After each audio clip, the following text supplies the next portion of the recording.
不开玩笑，美团闪购马上就到，感谢30分钟好货到手的美团闪购冠名播出。番茄是个宝，茄皇错不了，感谢约一颗阳光番茄在里面的茄皇联合赞助播出。让生活更开心，感谢国民白酒老村长特约赞助播出。96倍乳黄金续航母源自护力，感谢 A2 紫药 HMO 奶粉赞助播出。大容量随心开，想去哪儿嗨就去哪儿嗨，感谢大空间的极狐汽车 T1 赞助播出。找回状态，脉动回来，感谢随时随地帮你 call back 好状态的脉动行业赞助播出。聊天吃乐事，分享更快乐，本节目由片片薄脆乐事不停的乐事赞助播出。真好笑，真有机，本节目由3方认证真有机的海天有机赞助播出。新一轮脱友全国巡演已正式开启，微信搜索效果小程序参与许愿活动，朋友们就有可能来到你身边。各位好，欢迎大家回到脱口秀和他的朋友们第2季的半决赛。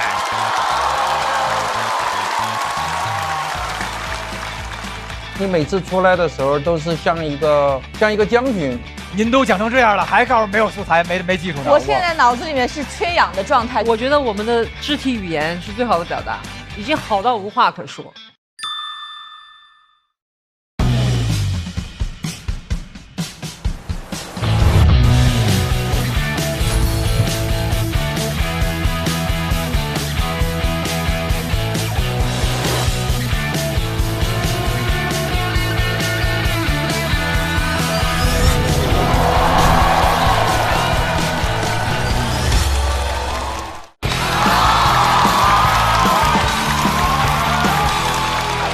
开玩笑，美团闪购马上就到，感谢快乐不止一点点的下一代购物方式，美团闪购冠名播出。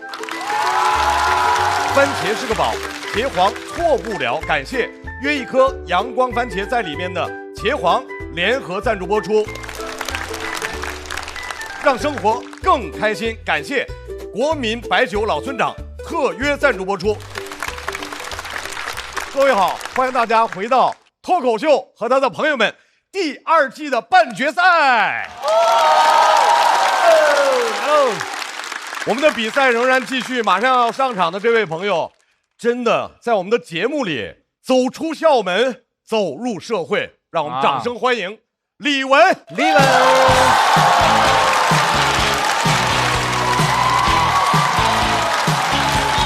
嗨，大家好，我是李玟。然后呢？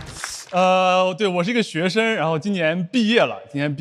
往年年年都在网上看大家说，找工作好难，今年有点感觉到了，我觉得主要是因为没有人教过我们怎么找工作，这么多年了，我就听过一句教学：找工作跟老板谈，就没了。现在这个求职本身开始的就非常早，现在都是秋招，提前1年就开始了。我真的有点理解不了为什么要这么早开始，朋友们。以现在这个大环境，1年过后，这公司都不一定在，搞不好我还没去报道呢，公司爆雷了。去之前以为去了个大集团，到了发现恒大集团。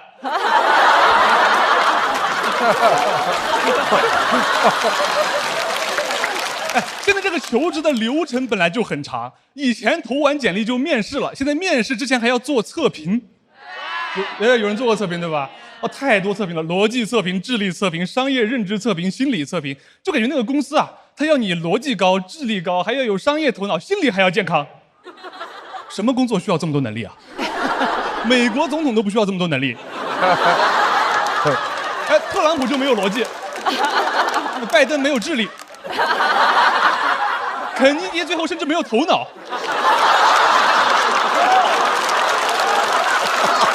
太地狱了。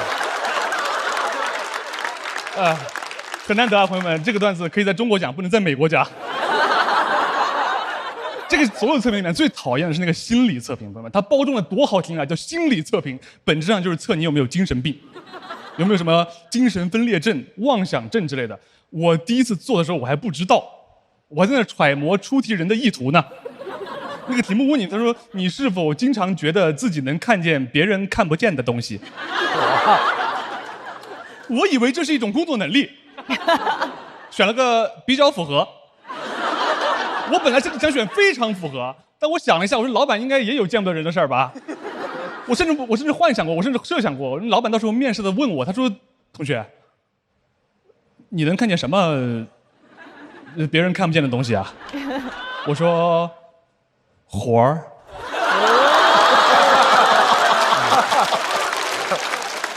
好不容易通过测评了也不简单，你去面试，现在什么岗位都要你有实习经验，朋友们。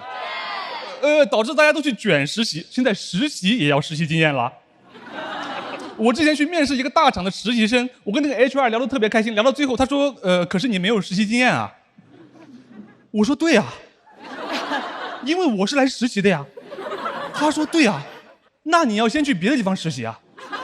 这也太荒谬了，这种感觉就是你去那个餐厅吃饭，老板说，我们这儿空腹不让吃饭。后来甚至我去到一些小公司，问一些更荒谬的问题。有些小公司他会问你属相、星座、血型，有人遇到过吗？就是我感觉就是这个公司符合标准的候选人太多了，多到他已经可以上玄学来筛人了。我第一次被那个 HR 问血型的时候，我都害怕呀。我说你们公司是真需要新鲜血液啊？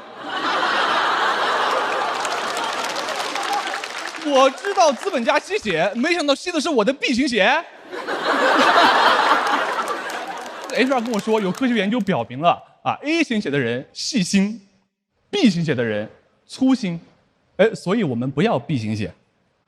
这也太荒谬了，朋友们，照他这个说法，这个公司就只有 A 型血，蚊子来了都得营养不良。但其实我知道你的这个面试也不会真的说查你的血型，对吧？他就是一问，但我也不敢真的把血型改成 A 去投递这个公司，我怕哪天老板真的不行了，要我输血，我只能说，哎呦，对不起，当时我把血型给填错了，都怪我太粗心啦。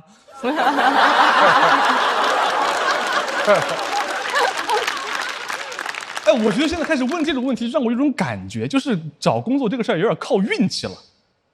我已经不相信能力了，朋友们。我现在觉得那些找到工作的人都是凭运气。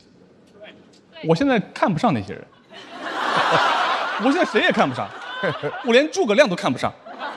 我觉得诸葛亮也就是赶上了当年大环境好。东汉末年大环境太好了，3家国企在招聘。还有个叫徐庶的给他内推。诸葛亮什么也没有干，朋友们，他什么也没有干，他就坐在家里面 ，boss 上门直聘了。我接受不了。诸葛亮要是活到今天，肯定找不到工作，他的那个经历太差了，先帝创业未半，中道崩殂了，扫把星。还有个哥哥诸葛瑾在晋对公司，那背调也过不了。最重要的，朋友们，他出山的时候就已经27岁了，已经不是应届毕业生了。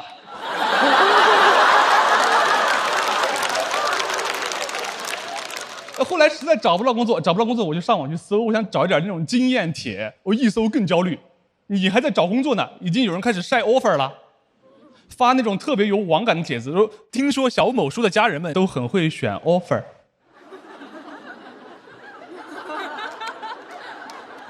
你听谁说的？家人们哪有 offer？ 家人们只有 suffer。这个梗需要一点4、6级啊。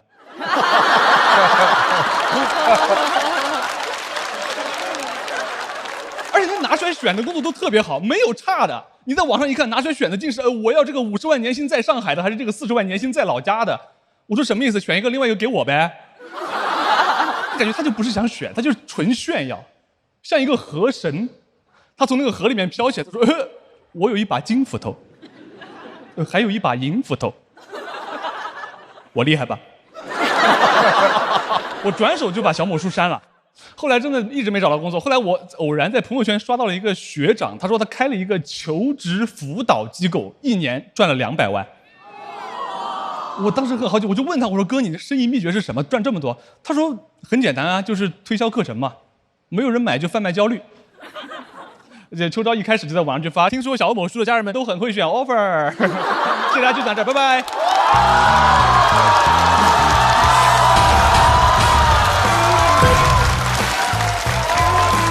很好。挣了270、 280吧280。李玟锁票倒计时。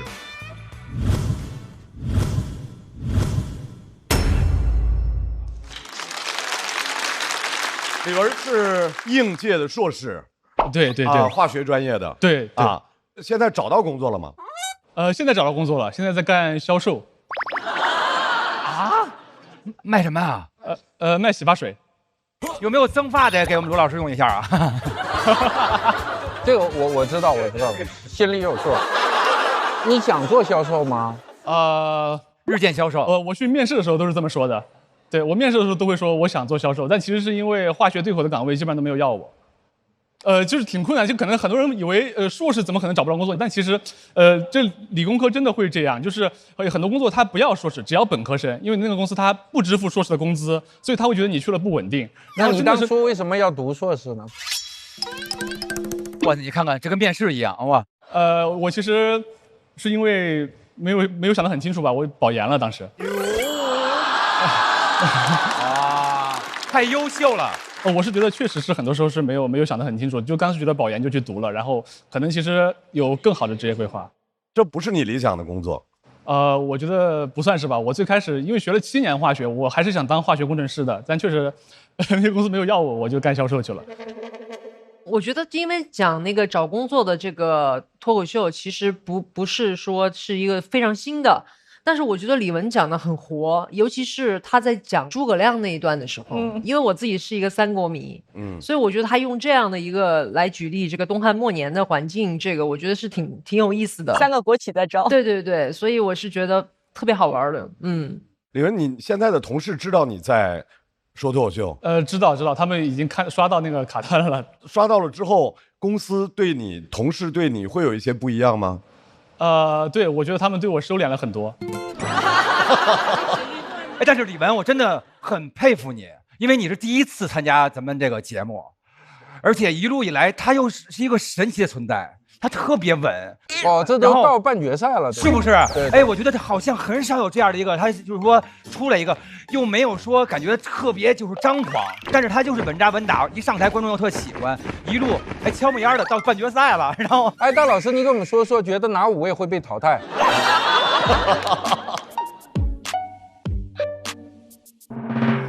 咱们要是说能算命还干这个吗？对不对？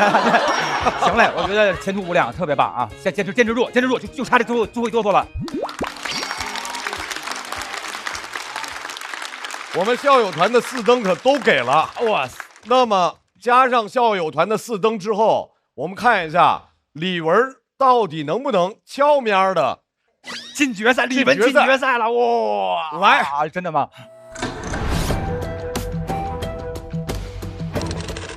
这个真是奇迹，我觉得就特稳。我感觉进了，应该是进了。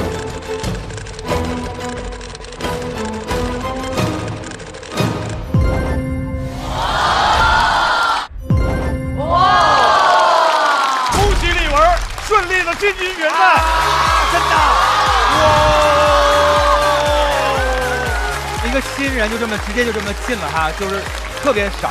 你说的太对了，就是悄咪的，无声无息的，好像在每个赛段也没有特别大炸大爆啊，对，但是就这么稳扎稳打。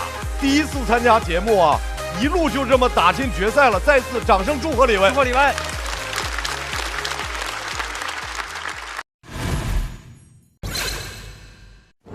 你就觉得李玟怎么进来了？就是李玟是谁呀？可是李玟就在呢，然后李玟还进总决赛了。他是悄没烟的一个对邪门的就进来了，他是邪门派的啊。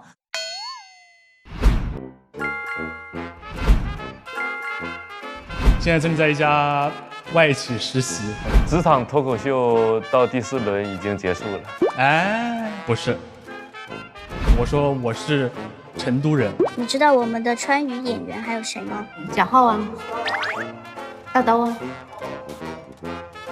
大不丑啊，大头，贾浩，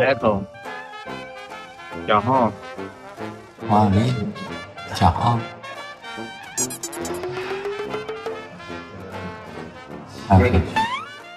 李玟，我说是因为今天中午李玟我俩刚直播完，他直播的时候他说他是成都的，我就记住了。你之前知道他是？之前不知道，之前我都不知道。因为我就是每次都是在一个可能比较中间，甚至有些时候在比较后面的地方晋级，哪怕是能够每次擦线进去，我觉得那也是一种进步。然后我觉得，能够最后能够走到这里，然后让大家觉得，这个人怎么悄悄地走到这里来了。其实我觉得悄陌生的就是他不可能每一轮都侥幸晋级，他肯定这个人就是非常厉害。因为你们看过李玟线下的时候，他线下是非常非常炸的，他的模仿能力、表演能力、控场能力，只是因为他学生的这个身份，让大家忽略了这一点。就其实人家是在剧场里也摔倒了很多年，包括李玟，就她的外形足够的清纯，再加上配上她那种成熟的表演，会有一种反差，这种反差会给到观众一些刺激。就所以人家就有东西的，他肯定能晋级，就是厉害。我觉得也还挺好吧，看大家现在也已经记住我了嘛，我就是那个悄悄。下面这位朋友，大家都夸他观点通透，但是其实他自己也曾经有过一些误解，让我们掌声欢迎王小利。小李姐加油！你看动作像你将军走路，对，都是这样的啊，带风怎么带风啊好，大家好，我是小丽。我一直觉得自己普通话很好，这个地方不是笑点。直到前几年我去北京参加一个脱口秀比赛，当时得票不是很高，就有演员过来安慰我。他说：“其实你段子挺好的，就是普通话不好，有些地方观众没听懂。”这个安慰深深的伤害了我，因为普通话好这个事情对于我来说太重要了，在我心里，它是跟我的优雅和智慧牢牢绑定在一起的。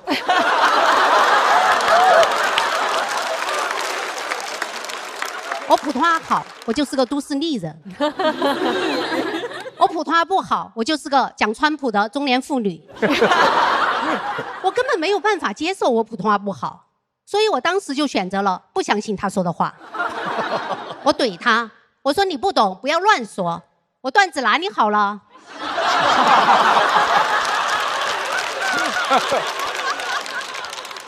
其实以前也有朋友说过我普通话不好，我以为他在开玩笑的，没想到他又说了几次，我就有点警惕了。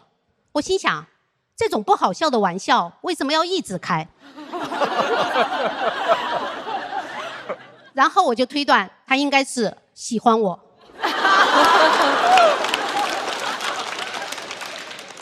想引起我的注意，但这个人他是有老婆的呀，我就觉得他人品不行。我想跟他说出轨是不对的，但是我又不想跟他撕破脸，所以有一次他又说，他说你普通话不好，我说你老婆挺好的呀，然后他就愣住了。我心想点到位了，他应该已经开始反思了。我其实不是盲目自信，我以前去广西的时候，别人都说我普通话很好，他们还问我是不是北京人。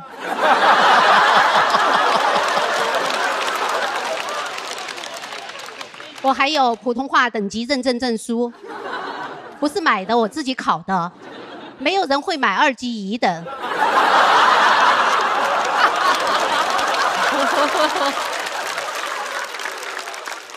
直到去湖南卫视做一个综艺节目的编剧，那个节目是汪涵主持的，就有个环节是让编剧上台点评，因为节目在录嘛，所以我就用我觉得最标准的普通话，我说杜丽娘是一个标准的悲剧人物。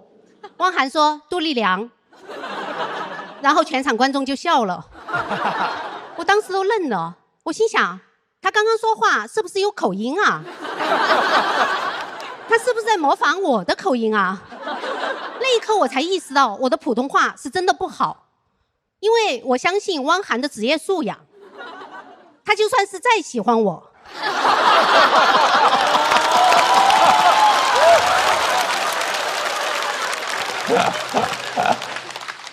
也不会在录节目的时候跟我开这种玩笑嘛。那我普通话不好，我还能当都市丽人吗？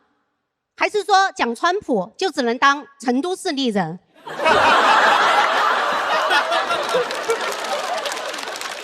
但都市丽人是我的理想啊！那时候从电视上看到都市丽人忙碌、优秀、走路带风，我印象中最深的画面就是有人约他吃饭，他会说我要回去查一下我的 schedule。我要回去查一下我的 schedule。这话是用标准的普通话说的，所以我一直以为都市丽人的重点是普通话，现在才知道搞错重点了。真正的都市丽人要有一个满满当当的 schedule。而我太闲了，别人约我吃饭，我不用看 schedule 也知道我那天有空，第二天也有空，接下来的时间都有空。为了填满我的 schedule， 我甚至去报了一个时间管理的课程。时间管理的第一步就是要把事情分为重要、紧急、重要不紧急、紧急不重要、不紧急也不重要4个类别。我都没有4件事儿。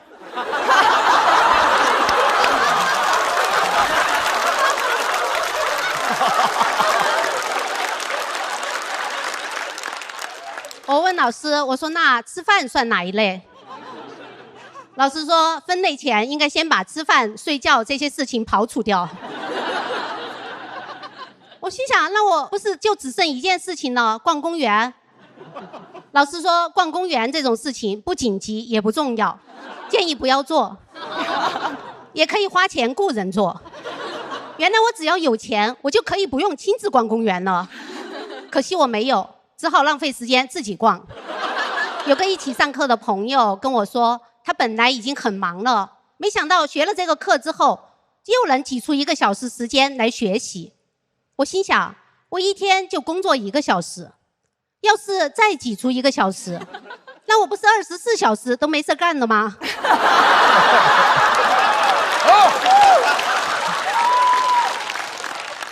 他还问我，他说你有那么多时间，那你为什么不学英文呢？为什么不练瑜伽呢？为什么不提升自己呢？这些问题问得很好，我赶紧把它们写进了我的 schedule， 然后花时间慢慢想。想了很久之后，我发现我只是想像电视里的都市丽人一样，看起来很忙，但不想真的做事儿。所以我不是真的想当都市丽人。我跟朋友说，我说我不想再当都市丽人了。我朋友说啊 ，What are you talking about？ 什么东西啊？我说我一直在当都市丽人，你没发现吗？他说完全没有啊。我又问了几个朋友，发现没有人发现我在当都市丽人。他们还问我为什么要悄悄当。我说我没有悄悄当，算了，我不当了。从今以后，我要随心所欲，为所欲为。没事干的时候我就发呆，想浪费时间我就浪费时间，想怎么说话我就怎么说话。牛奶奶找牛奶来买牛年牛奶。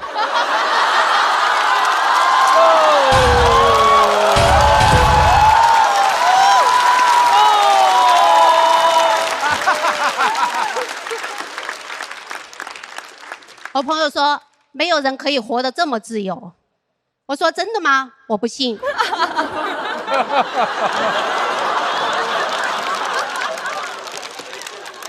肯定有人在很久很久以前就做到了，只是没有被记录下来。那我们就从现在开始记吧。有一次我的小侄儿问我，他说小姨，你为什么不结婚呢？这个问题很多人都问过我，但我从来没有认真的回答过。但是他只有5岁，我觉得我的答案可能会影响他的爱情观、婚姻观，甚至人生观。我觉得我应该认真的回答他的问题，用他听得懂的方式。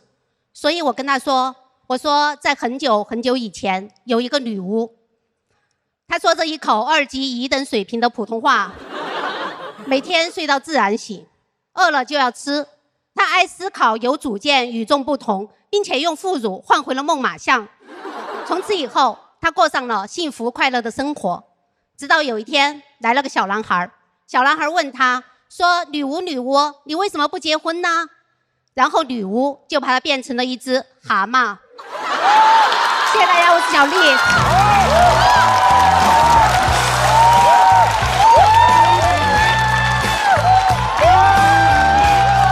好东西，好，非常好。冠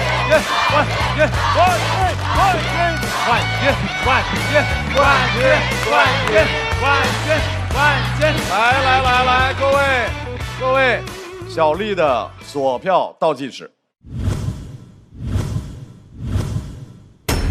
再次掌声送给王小丽。小丽，那上了这个节目，现在有 schedule 了？有 schedule 了，有 schedule， 忙得很。上了这个节目，有了 schedule 以后，什么感受？就是觉得很累，就是就感觉好像我跟这个节目的关系就像那种糟糕的情侣一样。就是分开又觉得舍不得，在一起又累。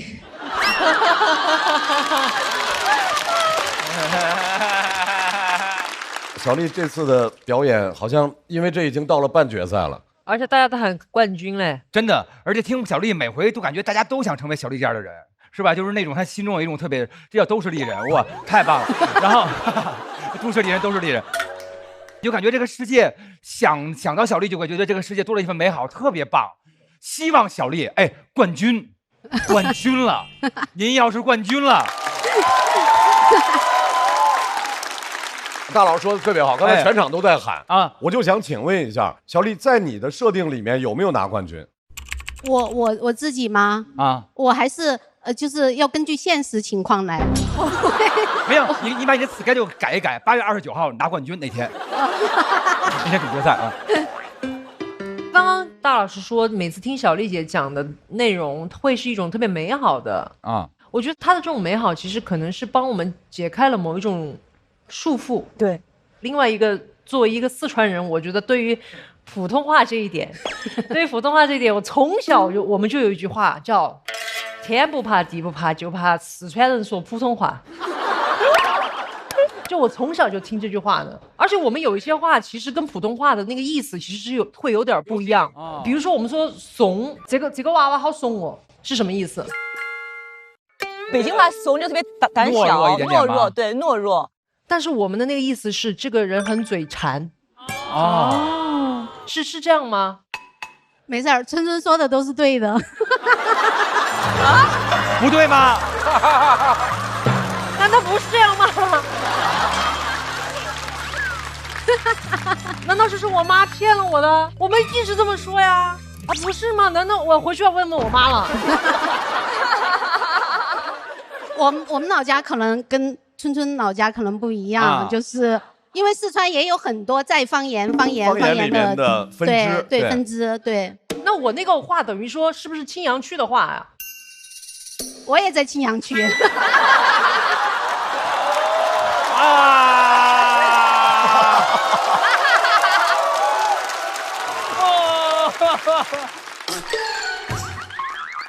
可能街道不一样，我觉得。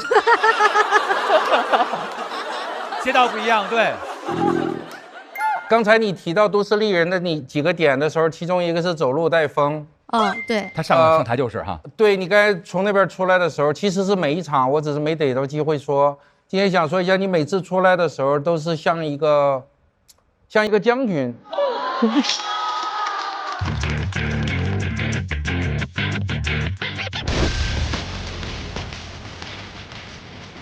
他每次出来的时候，虽然这屋里的风没变，但他就是走路带风了，衣服下摆也是飞起来的。所以我刚才跟大老师说，快看快看，是，真的这样，一点没有夸张，真的非常离谱。然后就那个酷的劲儿。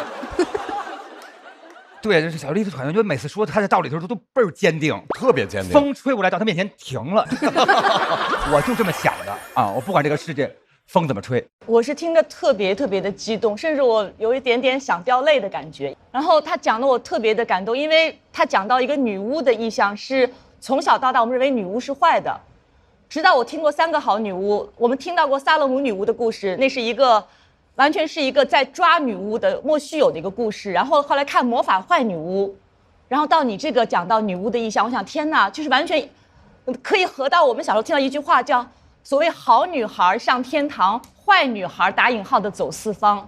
我希望我们都能够成为那个走四方的那个女巫，像小丽一样。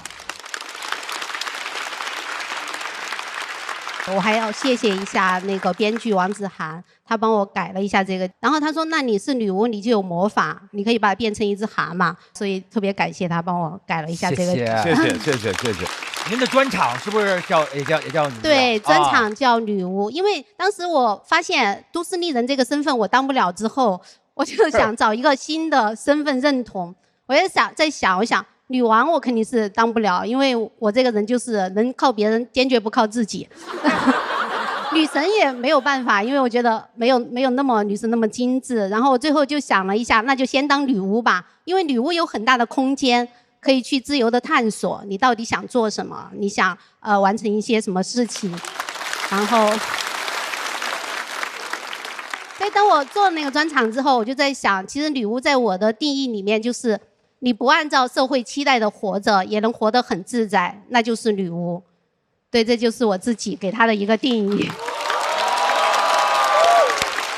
很多人会说，哦，她就是天选之女，她的家庭太特别了。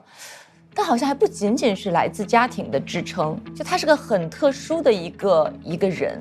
但我希望她这种特殊能够变成更多的，变成某种共性。我希望我们都能够像她一样，出场设置就是如此。哇，对我认知好清晰啊！超级好，女巫哇，把你变成一个蛤蟆，就只记得在台上出现的时候，我非常快乐。这是什么东西啊？像个女巫一样催眠了我。刘奶奶喝牛奶，就是那个。我那天去吃饭的时候，然后碰到小丽姐跟她的那种导演，小丽说：“哎呀，不想改呀，不想试了，太晚了，我得休息，好好照顾自己是最好的。”然后这就炸了，我是觉得真的很天才，女巫。我怀疑她是有一些神秘的配方，然后兑了一些神秘的药水。因为我也是没有去遵循家庭的一些规训。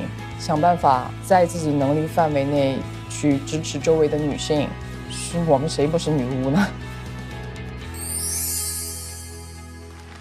太棒了，小丽是一个场场让人惊喜的脱口秀演员。对，而且特别充满希望，对一些啊。校友团的4灯全都给了，必须的。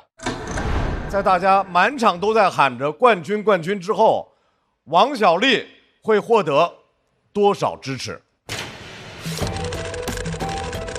很满意，我现在越来越感觉到跟观众的那种连接。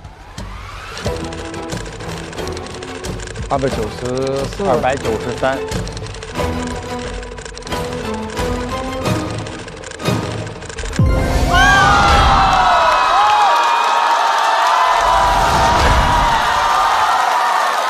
292，厉害！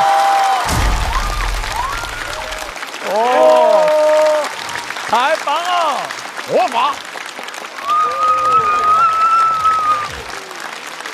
292的高票，祝贺王小利晋级总决赛。目前本场冠军了，目前最高，今年本场冠军啊！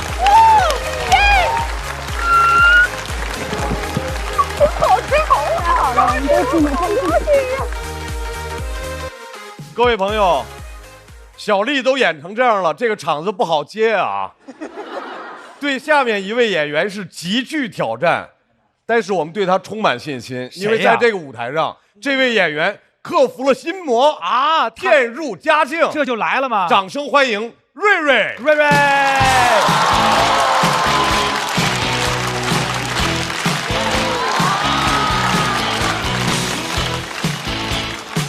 哎，大家好，我是瑞瑞，谢谢大家。就是比到半决赛，本来是很开心的，但是这种车轮战我是真害怕，因为我去年也来，去年也是车轮战，我去年精心的准备了2篇稿子，改的特别好。当时我们总编剧是孟川和程璐2位老师，他俩看完我稿子，他说：“瑞瑞，你这个稿非常完美，一个字都不用动。”上去第一轮就让人淘汰了。12进4，我排第5。我说是不是改一个字也不至于淘汰呀？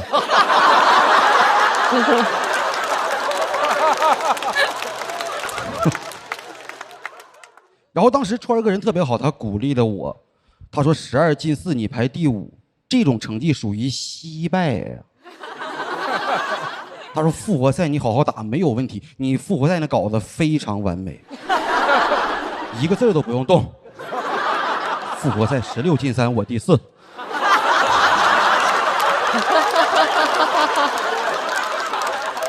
今天又是车轮战，17进12，我好像已经看见一个数字在向我招手了。真的害怕惜败，我害怕，我怕以后别人提起我说瑞瑞啊惜败。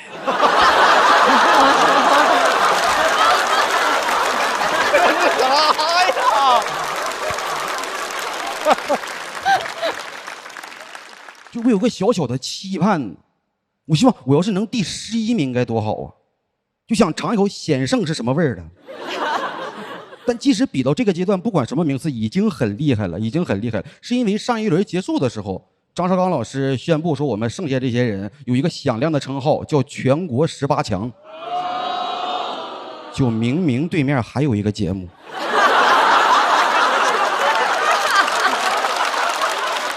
说得很缜密。你是怎么敢这么宣布的呢？全国18强，你知道我们两边节目的演员最后还是会在线下相遇的。一见面聊天说你成绩咋样啊？我说我全国第11。他说咱俩好像双11了。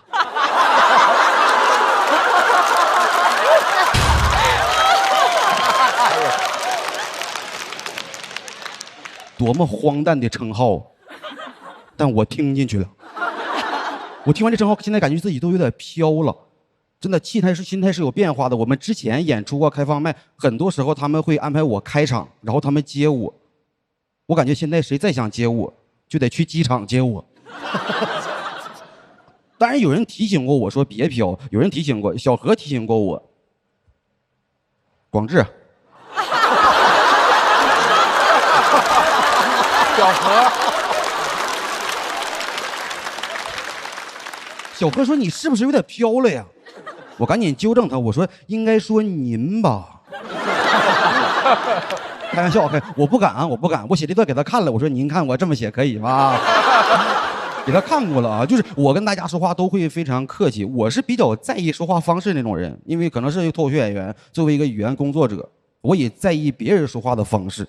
但是我发现我生活中确实有很多人，他会说那种各种各样的废话，就让你一听就烦。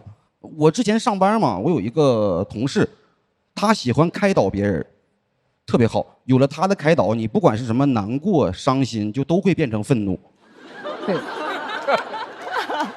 我之前跟一个同事在公司吵架了，原因就是他拿我家人开玩笑，我很介意，我感觉他就是嘴贱。然后吵完之后我特别生气，那个同事过来开导我。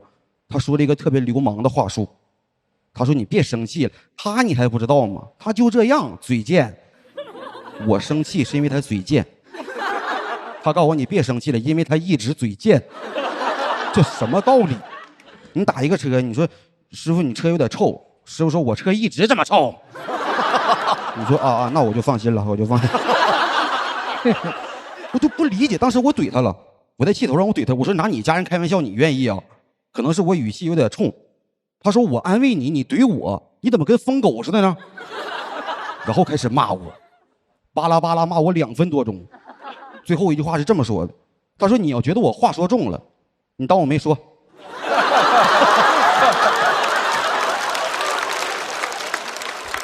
他好像骂我了吧？他试图跟我面对面的情况下撤回一条语音。哎，什么叫你当我没说？这句话也太好用了。你说谁？你们要是说上班迟到了，你跟老板说你当我没吃。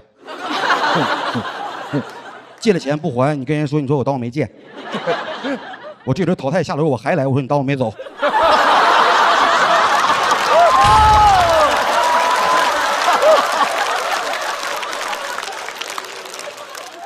太不讲理了，这种话呀。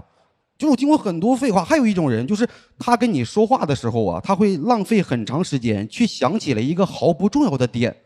你跟他说话就有一种什么感觉？就一寸光阴一寸铁呀。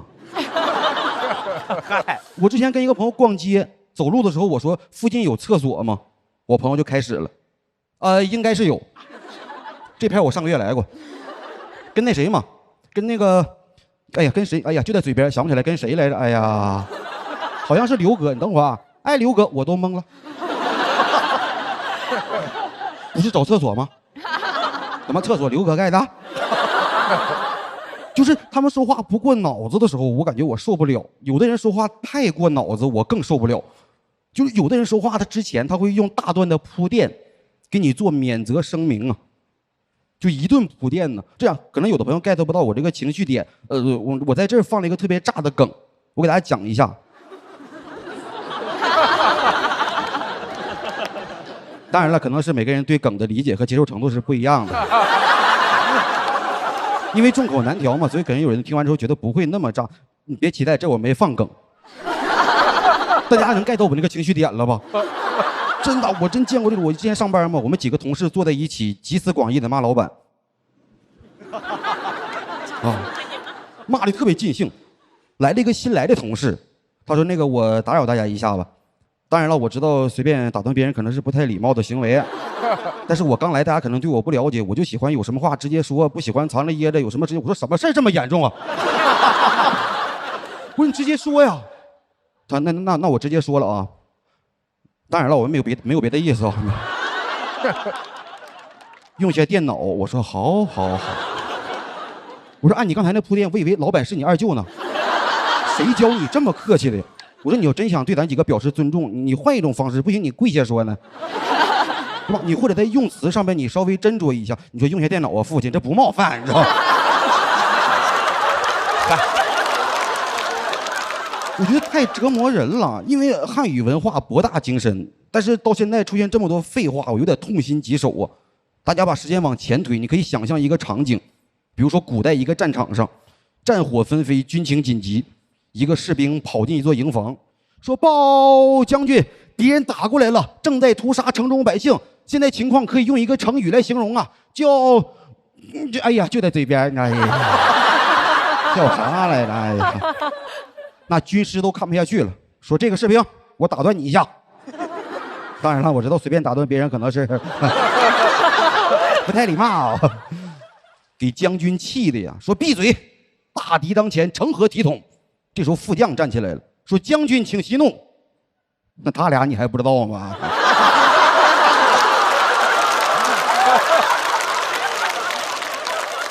他俩就这样，他俩太难受了。当然，朋友，我今天讲这个段子不是要讽刺谁啊，就是我没有那个讽刺别人的那个意思，大家。我真的没有别的意思，就我想说的是，好好说话这个能力，希望咱们身边人都有，咱们可以少遭一点罪。但如果今天这个段子真要说冒犯到谁了呢？你当我没说。谢谢大家。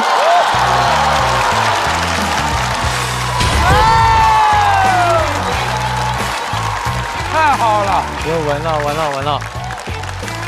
抓紧时间，瑞瑞倒计时。谢谢大家，谢谢大家。瑞瑞好棒啊！太棒了！刚才接小丽是有压力的，很有压力。我不知道为啥每一场我都接那种就巨炸的那种，然后都是来接。你之前接过？第一轮是接那个呼兰哥啊，呼兰哥，然后有一场接的是学姐，就小雪学姐。哎呦，我对那个是全场最高分那一次。对。然后呢？然后有一轮就是高寒在前面炸了，然后我们那一组基业我们几个那一组就一个人。我跟你说，就是因为你每回这个境遇啊，罗老师每回看演出都快脱水了，每回都替你一把汗，是不是？一直就是这一回又接住了，恭喜！谢谢。哎，春春喜欢今天瑞瑞的这个，特别喜欢。然后我也感觉这一期就是瑞瑞开挂了，而且我其实特别有共鸣，因为我身边有这样的朋友。他一开始就我瞎说啊，叭说完了一段话之后，他说我也不知道啊。对，而且还有那种特别讨厌的说，我这么说你别生气啊，然后就让后边一定要说一个你生气的话啊。有一句话不是当说不当说啊，那你别说，别说啊，一般都有这种。我还有一个同事，我们开会的时候，每次他的话都是，那我先抛个砖啊，对。这每次听的就是你何必要加这样的话？我还见过一个说，我特别喜欢瑞瑞这位选手，但是他今天的表现，你要开始自己怎么就是你？自我检讨了是不是？但是我觉得成长了。今天你那个比较神奇，是你讲的时候，大家那种除了爆笑，还有一些会心的微笑，是因为我们身边你说的那几种我们都见过，真的。但是你做了一个很可贵的贡献，就是我们生活里没有机会把那几个凑到一桌来。但你就给我们凑到那个军营的，最后出现了一个 sketch， 对吧？然后最后所以我们有幸把自己朋友在一个封闭小场地里全部见识了一遍，非常过瘾，对，非常过瘾，谢谢了不起，谢谢老师。我和大老师好像对瑞瑞有格外的真的是情感，真的是，你们眼光特别准。因为去年的时候我没觉得他怎么样，然后你们一直说，哎呀，好可惜，就是好可惜，啥呀，就这么一轮游的有的是。哎呦喂！但是今年就跟疯了一样，疯了，这是他正常水平。但他今年跟去年的确不一样。去年他胆小，他去年也很好，但他今年完全像你说的开挂一样。这个多好玩啊！你自己觉得今年和去年最大的差别是什么？最大的差别就是可能是你经验多了一些，包括创作的技巧。你和厉害的人们在一起的时候，你会不自觉的就会提升，就会提升这些技巧。哦，那个小呼、小兰他们没给你那个，没给你指点一下。你当我没说？起范儿了。瑞瑞刚才接的是已经炸了场292票，整个半决赛最高的小丽啊，难接。但是接住了，好表演，我们还得看票、教团的4灯全给了。哎，在这个基础上，我们来看一下瑞瑞最后得到的票数。全国18强，18强吧，12了，要12了。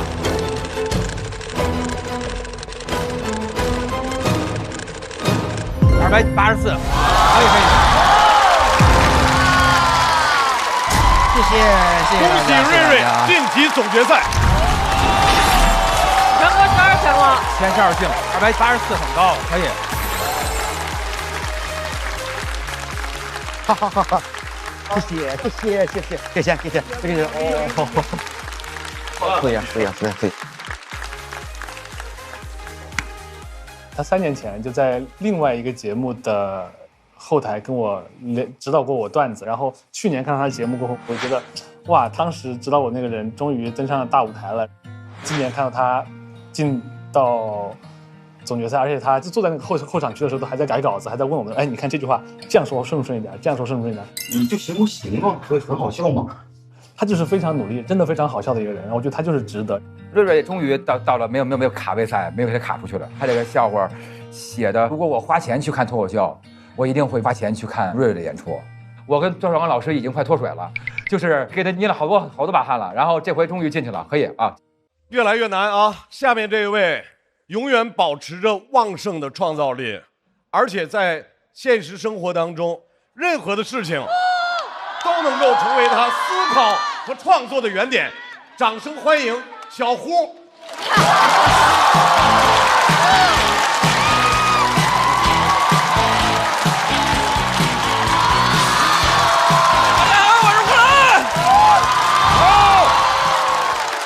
太好了，比到半决赛，哎呀，老朋友又是半决赛。前几年的时候比到半决赛，然后有2个选手，我不说是谁啊，有2个选手说比到半决赛了，咱们放松轻松，怎么现在都是转的？后来2个人在龙华寺碰着了，很尴尬，都知道对方是来干啥的。比赛前2天总归不是来求健康的是吧？我们去寺庙一般喜欢拜那个弥勒佛，啊，因为只有他长得像是那个能管喜剧的。啊，但我一般喜欢去拜那个送子观音，啊，因为我求观音给我送几个段子。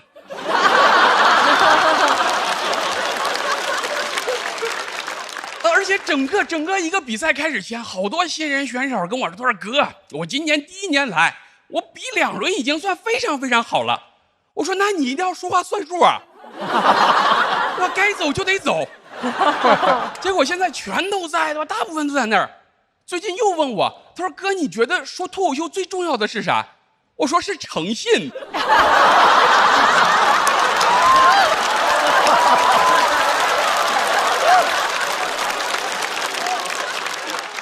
现在已经有选手开始找那些已经淘汰的，说你还有没有那些没用上的段子？你借我来用用，啊，到时候我写出来再还你，啊，借一个我到时候还你2个。我说怎么脱口秀已经开始上杠杆了是吧？人家比赛没赢还欠了一屁股段子是吧？人家啊，写稿本来就难，然后本来就写不出来。前段时间我半夜写稿，刷着那个说7月5号日本有那个大海啸，会世界末日。哎，不是，人在困难的时候是看不得这些消息的，因为人会兴奋。哦，我说这怎么还整出盼头来了？这我是7月1号刷着的。我说那接下来几天是写稿啊，还是不写稿呢？很纠结。后来决定还是要把世界末日要来的好消息先告诉其他选手。你不能只有我一个人害怕，对吧？你这独怕怕不如众怕怕。哎，我这些事情，你看这些事情我也不在网上传。你转发超过500，然后有麻烦。我多聪明啊，我口口相传。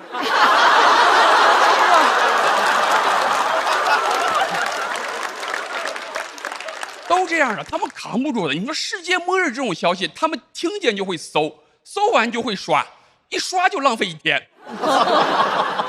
现在就是这样，哎，这个就是为什么这些坏消息像世界末日它就会流传的到处都是，好消息没人会知道的。哎，你去发一个帖子，你说7月5号世界会变得更加美好，没人会理你的，没人会理你的。这个比世界末日更像是谣言，是吧？哎，我觉得关于世界末日，我问了周围好多朋友，我也一直在问这些观众，我也可以问问你们，你们可以接受下一秒立马就世界毁灭吗？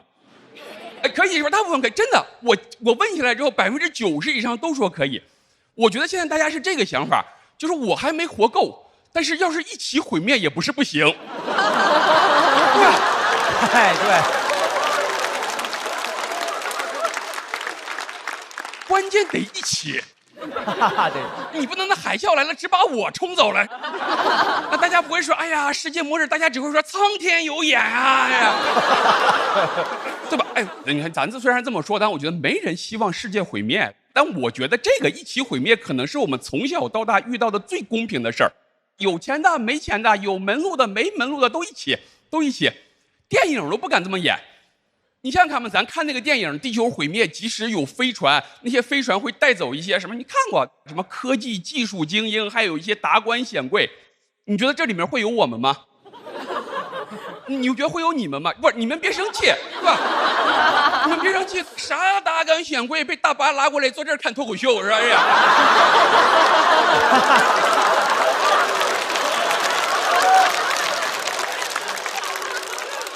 你觉得会有我们？也不会啊，啥达官显贵站在逗你们笑呢，是吧？不会的，不可能有我。你想想看，他带一个脱口秀演员上去干啥去呢？去干啥去呢？你说去了之后，人家说，哎呀，我会开垦，我会测量，你会什么？我会讽刺，是吧？哎呀，有些朋友还幻想，他说我看那个末日电影，除了带那些精英，也会带上一些平民。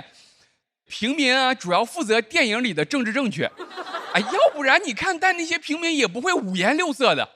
不是，我说末日的时候你收集起这些人也花了好几天吧。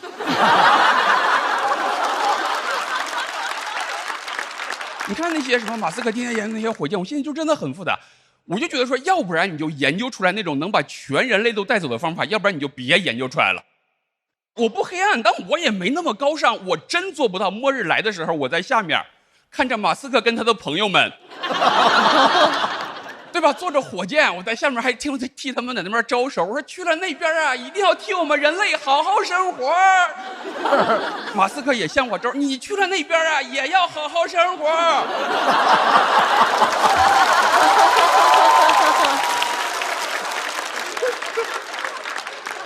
快留步，别送啦！都是这样。哎，我觉得啊，就说与其你不能这样子，那还不如一起毁灭。我觉得是个挺好的事情，有钱的没钱的都一起。有些朋友会觉得说，哎呀，好冤呀，我还没活够。哎，你想想看，那些天天健身养生的人，不比咱们冤吗？是吧？咔咔咔咔练了半辈子。海啸来的时候，我但凡有几分钟时间，我都想拉过来一个爱健身的朋友，我问他，我说你那个卧推多少来着？我觉得就是这样，经常说老天无情，我觉得就是因为他对每一个人都无情，所以他才公平。你天若有情，这事儿才可怕呢。哎，你说天若有情，他能帮谁？马斯克天天给他刷火箭。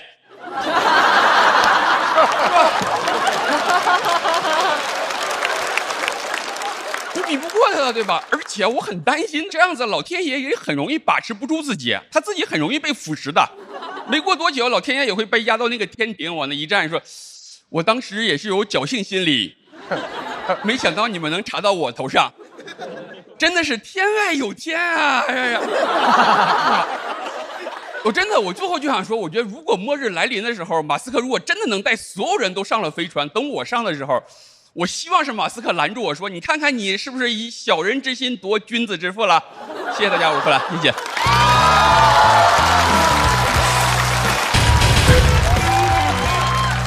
好，呼兰锁票倒计时，再次掌声送给呼兰，谢谢大家。呼兰怎么想到写这个世界末日这么一篇了？没有，是真的。我发现好多人都刷到这个消息。是的，对吧？一开始我觉得就有共鸣，在开放麦讲一讲，结果发现大家好像都对这个事情有情绪，喜欢，然后都特别的关注。而且现在这个情绪跟在2012的时候好像不大一样。就2012的时候觉得好害怕呀，说终于松了一口气儿。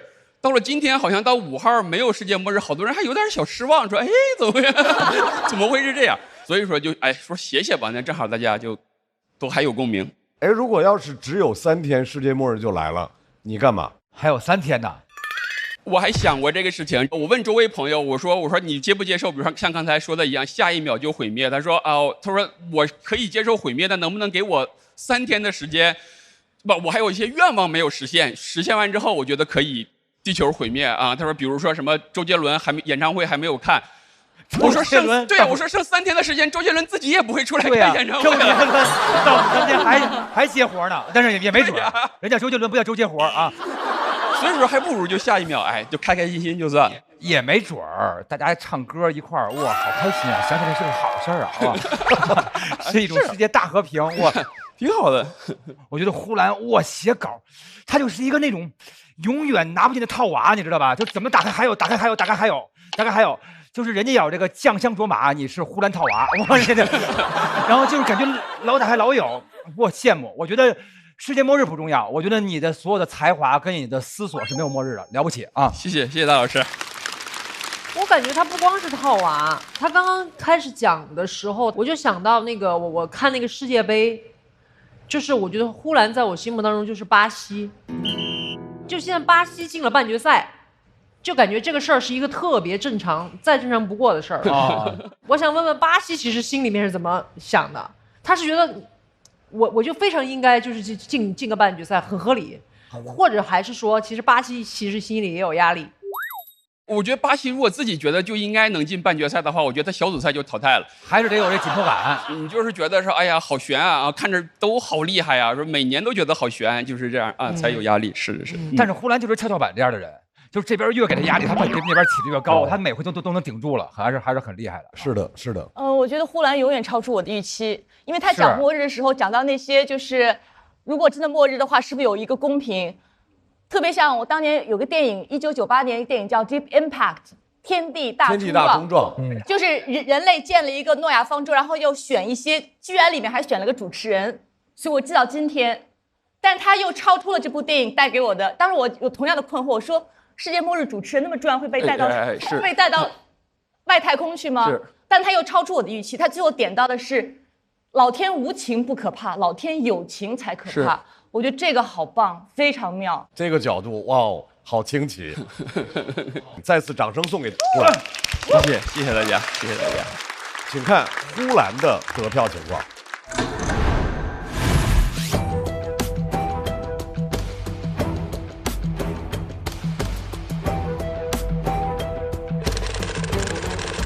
286，赌一赌。现在已经猜的这么细了吗？我觉得应该是，我不知道，瞎说。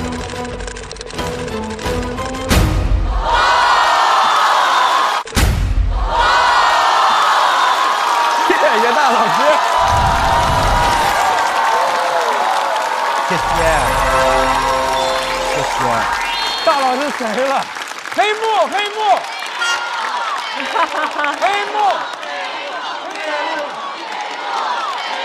呼兰，对不起 ，I'm sorry，我怎么知道是280的？我瞎说的啊！我说的特别准啊！来，这位女巫坐啊，热烈的掌声，祝贺呼兰晋级总决赛。好，谢谢大家，谢谢朋友们。哇，厉害了，小丽姐厉害，可以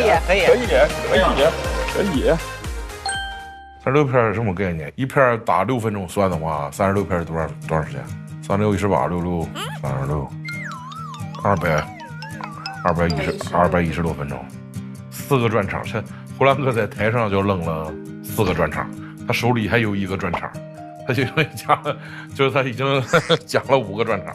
这个我觉得你在未来多少年这个行业怎么发展，它这个数据都能成为就是唯一的。但他这左一年右一年的，让他检查一下神经啊什么的，我怕他消耗太大。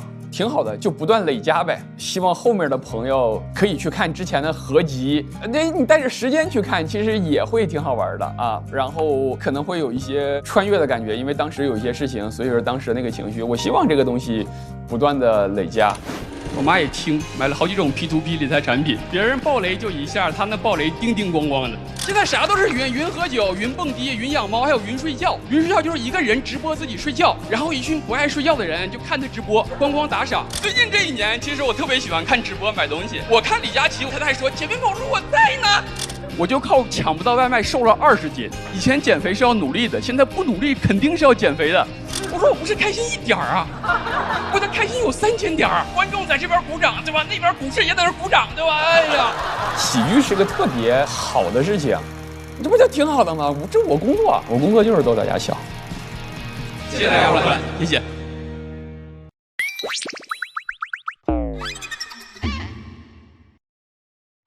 看看我这段子写的咋样？问茄子翻个面是什么？翻个面，番茄。那么再问，为什么有的番茄容易脸红？因为它没做防晒，是阳光番茄的哦。我这本来有2颗阳光番茄呀，请问另一颗去哪里了嘞？被做成茄皇啦！因为每种茄皇里都有约1颗阳光番茄。番茄是个宝，茄皇错不了。果然酸甜浓郁啊！为啥脱口秀演员这么爱吃茄皇？因为番茄有梗。番茄是个宝，茄皇错不了。番茄是个宝，茄皇错不了。下面这位演员之前呢是穷鬼赛道的掌门人，啊，吐槽住在郊区地铁终点站真的很戳人心。现在他的生活又有变化，掌声欢迎何广智。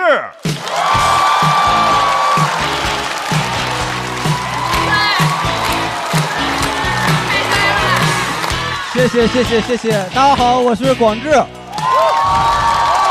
好嘞，谢谢。到小何的时间了啊，小何，这一轮呢，我想跟大家聊一些小事儿，分享一些我最近的生活。我最近搬家了，搬到了郊区，又回到了最初的起点。当然，我是在郊区租了一个更大的房子。大家也看到了，现在新人越来越多，竞争越来越大，而我对生活品质要求越来越高，属于热度下来了，我下不来了。由奢入俭真的非常难。我现在每天早晨起来不冲一包速溶咖啡都睡不着觉。你们喝咖啡可能是提神的，我是用咖啡来安神的，就每天喝一口。还在上海。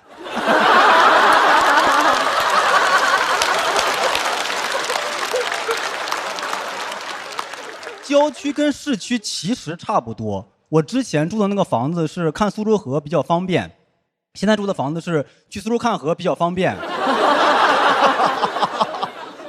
缺点是郊区不好打车，有一次太晚了，我从黄埔打车回青浦，师傅说青浦黄埔太远了不接，我也没想到出租车这个行业也开始青黄不接了。去虹桥很近，但那边很容易上错高架，你弄不好就上高速了。有一次早班高铁去南京，迷迷糊糊的我就听到那个司机在跟导航吵架，他对着导航连说了3个我去，哎我去，哎我去。当说到第3个我去的时候，我就知道南京我去不了了，赶紧改签吧。但是看着那个师傅越来越绝望的表情，我会觉得好像不用改签，应该是快到南京了。郊区的消费很低，但还是能花出去一些冤枉钱。网购了一些新家具，卖家提醒我需要自己动手组装，我说行，就喜欢这种器械拼装的快感。很快收到了2个扳手，4条快递，我说真好，买的拖把这么快就到了。拆开铺了一地，说明书说地上这一摊是一把椅子，在地上那一摊，我仿佛看到了江苏地图，散装的，给我气笑了，气得我差点没有站住，但是因为没有椅子，我还是站住了。我并没有慌，因为我对自己的动手能力还是非常自信的。坏就坏在这个自信上，因为太有自信了，前边每一下都拧得特别死。后来是怎么意识到装错的？它本来是个躺椅，拧着拧着就站起来了。我说这是给他拧疼了。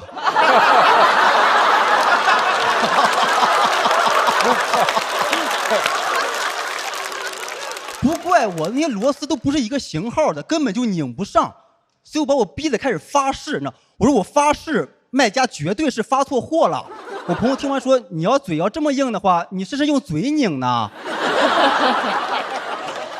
我生气的是，这个钱是不是有点太好挣了？这商家干的活越来越少了，我就担心再这么发展下去，会不会有一天我买衣服给我发过来6只蚕？好评第1条，不仅不起球，吐丝还特别快。我打算以后脱口秀也这么干。进门先一人发一个小卡片，我说素材已经准备好了，梗需要你们自己加。这篇稿子呢，一共5个谐音梗，2个 callback， 1个骂张绍刚。还是这么突然的哟？对，每个都得砸您一下。然后还有一段广告啊，当然广告的精髓在于丝滑。你不能上一秒还说张绍刚呢，下一秒美团闪购30分钟好货到手，这个太生硬了。这也太生硬了，跟张绍刚的主持有什么区别啊？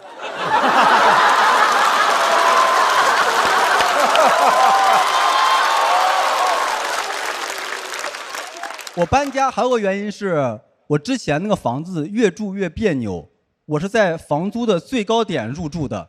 我住进去之后，周围的租金就开始降。以前还能忍，直到有一天，我的好朋友梁海源搬到了我家楼上，一模一样的户型，比我便宜整整2000。我当时觉得他不是住我楼上了，他是骑我头上了。晚上睡觉一听到水管响，我就知道还骑我头上拉屎呢。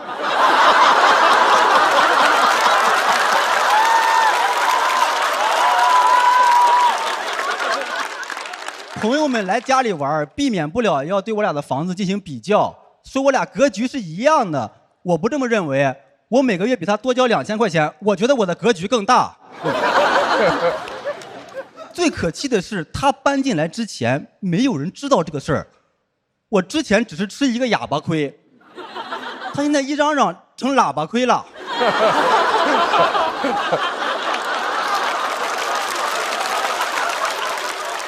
但我们关系还是不错，他现在一出差就叫我去他家帮他喂猫、浇花、给鱼换水，能听得出来，搬到我楼上之后越来越热爱生活了。我也愿意干这个活，我先去他家就浇花、喂猫，一喂就是1下午，争取把水电喂到2000块钱。我俩朝向不太一样，我贵2000是因为我这边能看到河景，他那边看的不全。反正我租房的时候，房东是这么跟我说的。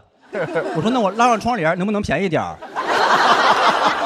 我唯一的优势只有河景啦。他说他装修新，我说我有河景。他说家具新，我说我有河景。他说你有河景有什么用？我说我想跳就跳。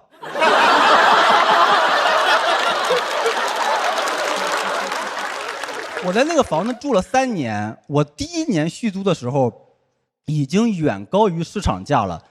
那年是2021年，我翻看了日历，是农历辛丑年。我转头又看到我的合同条款，越看越屈辱。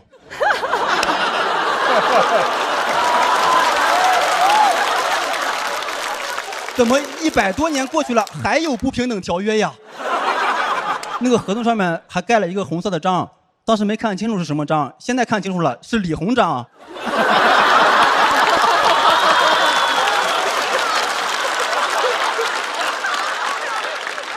后来决定搬家，是因为每年赔款太多，扛不住了，决定变法，变着法的暗示房东，我这个空调该维修换新了吧？维新变法。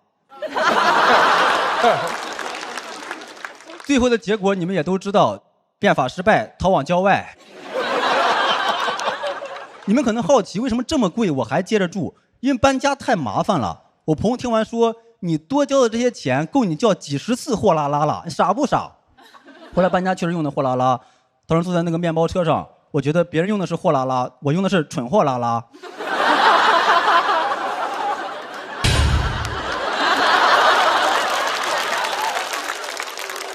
我是那种就是我不好意思说降房租，然后房东也不提，我俩一个静音一个免提，弄得我都快欠费了。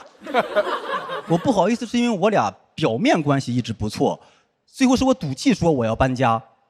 过了半天，房东回了我一句：“那我要么给你降点房租呢，你接着住呗。”我没想到他会这么说，我以为他会问：“哎，住得好好的，为什么要搬呀？”我没想到他知道我为什么要搬。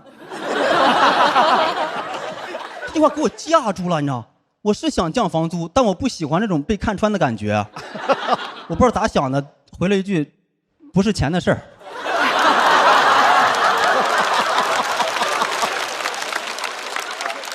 我要是答应了，那么就坐实了我前2年是冤种吗？我知道这房子是住不了了，因为窗户纸被他捅破了。就跟很多人不好意思提涨薪，最终选择离职是一样的。就你把老实人逼急了，老实人就会拿起刀来抹自己脖子。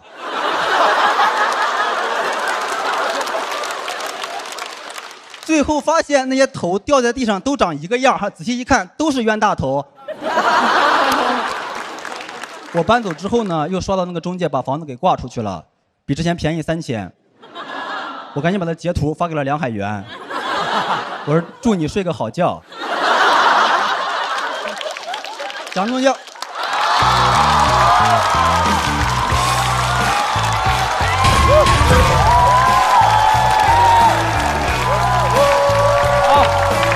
拍，来点合拍。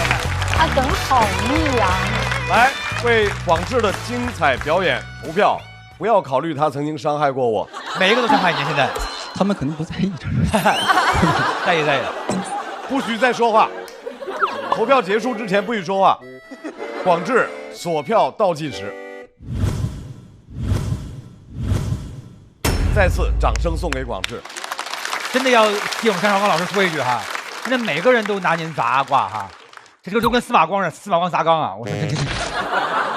我是第一次那个在台上吐槽张老师，其实就是在台上吐槽张老师，是我一直入行以来的一个心愿。对，不是没有是褒义啊，是因为我是看那个吐槽大会长大的吧，这种，就看那个入行的，所以我一直觉得能在台上吐槽张老师是一种光荣，很酷，是个光荣。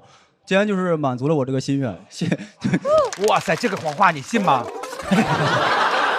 说到这个程度，包装成这个样了。说到这个程度啊，我如果要说我不信啊，我是不是就成了格局不行？我必须信，而且就是甘之如饴，捧上去了，咱就接着，这不要摔着。对了，得了，海源，你还在这住呢吗？我现在心里特别不是滋味，你知道怎么了？一个是他说那个房租降了，另外一个就是我虽然也搬了家，但是我没写出段子。你省了钱呀，但是你还想要段子，还想要钱你。但是我搬家也是有原因的，因为贾浩搬进来了啊，然后贾浩搬进来，他的房租只比我贵500块钱，但是房子比我大很多，我心里很不平衡。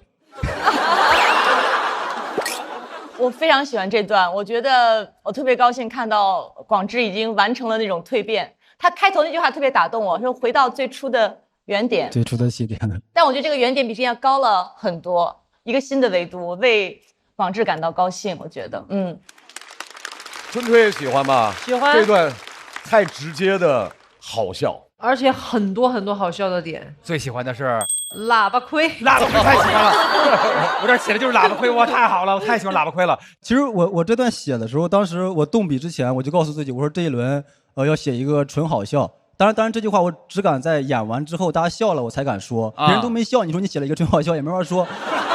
所以就是我当时写的时候，我觉得这个事儿肯定特别小，没有办法有更大的表达了。我本来也没有表达，我就只能把梗写的更多更密了。我自己就还挺满意的，就是这个。我觉得他创作的时间应该是挺短的，因为我去参加过你那个读稿会嘛，那个时候精彩的不是足够多，但这么短的时间你又写出了这么多东西，我这么感觉你好像很鸡贼的，其实又回到了旧赛道。是的。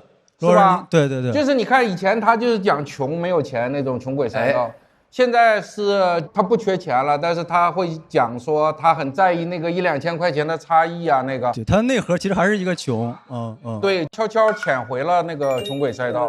我解释一下，罗老师，是因为我前2期不是已经播了吗？啊。然后有一些之前喜欢我的朋友说我不接地气了。啊，因为我很纠结的是，有一波人说你不能老讲穷，然后还有一波人说你不能讲别的啊，我不能看到你有钱，所以我就是一期那个一期这个，我就老一辈艺术家被老粉丝绑架了，差不多是这么个意思吧。好，来再次掌声送给广智。下半场是不是杀疯了？对，每一个都很强啊，平均的厉害。哎，是不是下半场所有人都是直接晋级？是的啊，截止到目前为止。下半场全都是直接进的，没事，不着急。下半场开始之后，待定区固若金汤啊！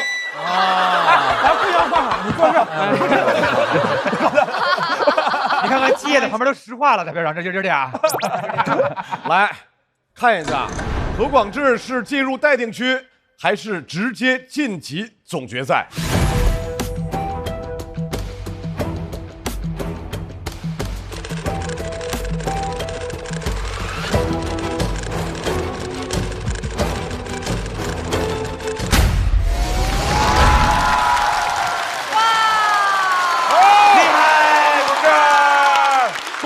何广智晋级总决赛。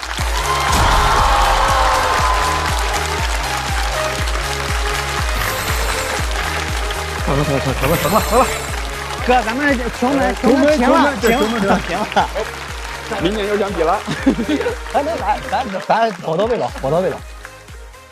今天整体比赛心情？非常的开心，已经2轮没有这么开心过了。我就是觉得不全力以赴，可能就得淘汰了。我这一轮压力是很大的，我就是害怕新人，现在的演员学习能力都比我们那时候要强，就我们可能花1年要学习的东西，他们1轮就学明白了，然后他们又新鲜，又有特点，所以我觉得比赛当中很容易被他们打败。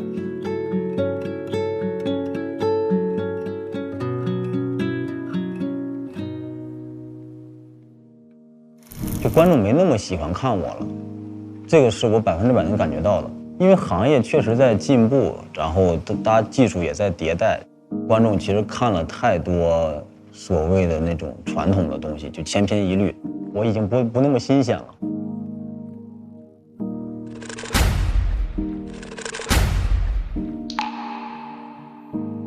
我还没有享受过我人生的巅峰呢，我一直以为我这些年在朝着我人生最完美的一个状态在攀爬，结果爬着跟我说，哎，你算了，拉倒吧，你这辈子不就这样了，你的巅峰过去了。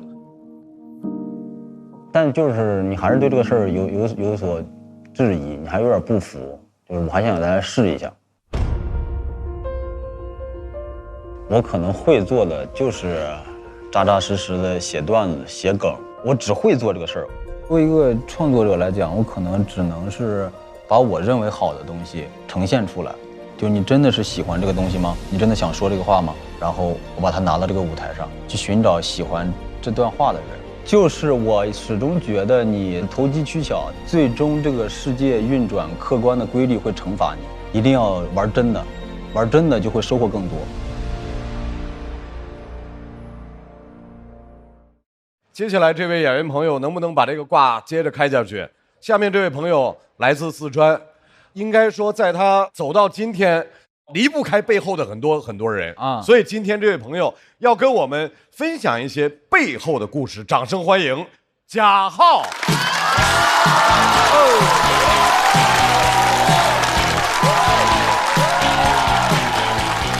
Hello， 1楼、2楼的朋友，大家好，我是贾浩，欢迎大家，欢迎大家，欢迎大家！辛苦大家了，辛苦大家了，做了很久了啊，坚持一下，坚持一下，因为我看有些朋友已经悄悄拿粉扑补了好几次妆了啊。哎，我第一轮讲的是我学化妆学了1年多的心得体会，播完之后真的有网友私信骂我，说你也有资格聊化妆啊？我以为毛戈平来了。当然也有很多喜欢的观众啊，讲了脱口秀好几年了，一点攒到今天，终于也有了5个自己的微信粉丝群了，5个啊。其实运营很有讲究的，分享给大家很有讲究的。首先我不能用我的微信加了大家在我群里拉，对吧？我是专门请了一个小助理在帮我运营粉丝群，然后那个小助理是我本人。哎，我自己是自己的助理，天助自助者。我5个群，2000多个人，全是我一个一个拉进群的啊！你就知道早几年我有多闲。关键那个微信号是我一个女生朋友送给我的一个多的微信号，是个女号，性别女。所有观众加我的第一句话都是“小姐姐好呀”。我能怎么回？我就嘻嘻。后来就有朋友说有没有可能这个小助理是贾浩请的人啊？马上就有人说贾浩请不起人。终于有一天，有个观众在群里大胆开麦说：“有没有可能这个小助理就是贾浩本人啊？”我把他踢了。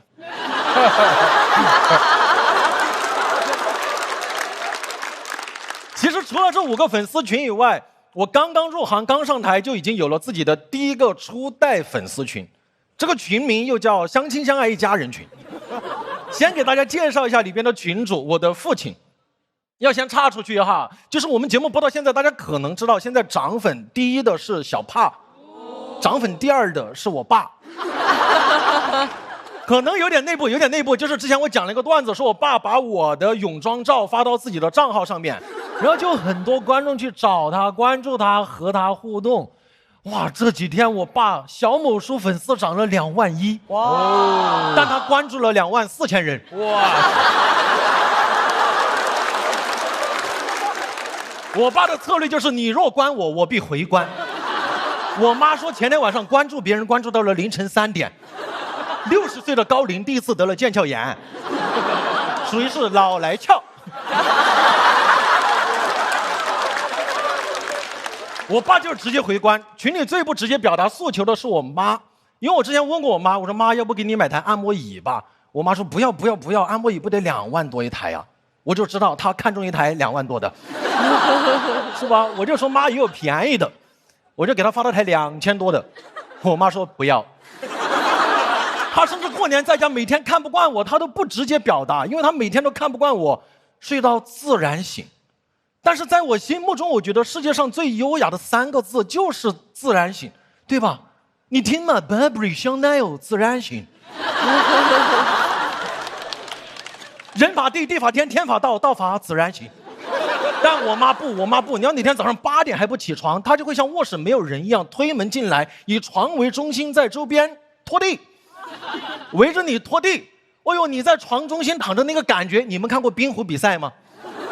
就拖地，你要再不起床，她就会把卧室所有门窗都打开，在我们四川阴冷的冬天，说要通通风。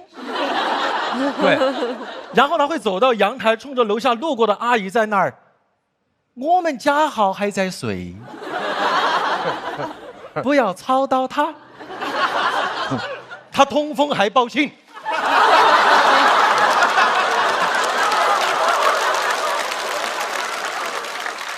这个群里最承载我童年回忆的是我外婆。因为我小时候暑假每次放假都是寄养在农村外婆家的，所以每次外婆给那个猪煮猪食的时候，就是我和我表妹最期待的时刻，因为真的很好吃。它是用那个红薯红薯叶子还有很多菜叶子在一起煮，很好吃。所以每次喂猪以前，我跟我表妹会先过一遍。那个猪等久了就会扒着猪圈叫嘛，我外婆就会过来叉着腰骂那个猪，吃，就晓得吃。猪听不懂，我听得懂。现在回过头就知道了嘛，当初外婆喂猪那些，我们现在叫沙拉。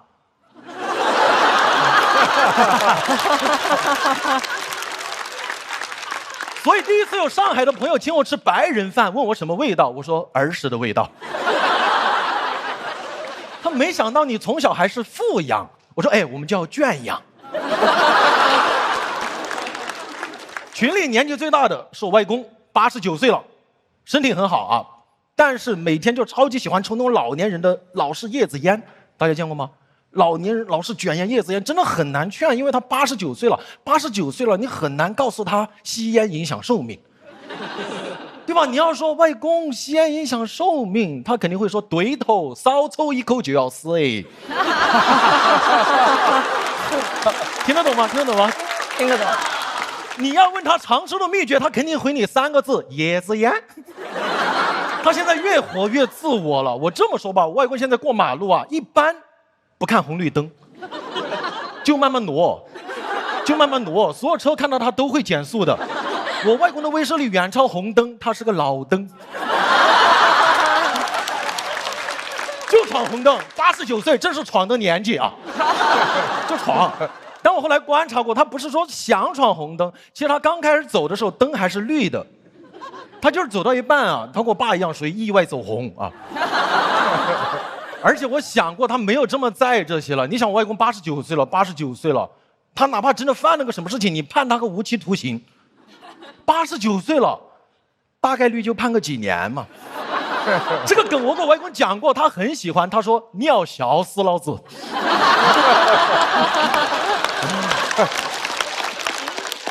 哎，他后面说句四川话，我慢一点说，看大家能不能 get 到。他说：“监狱头没得叶子烟，老子怕拘留4、5天就完了。”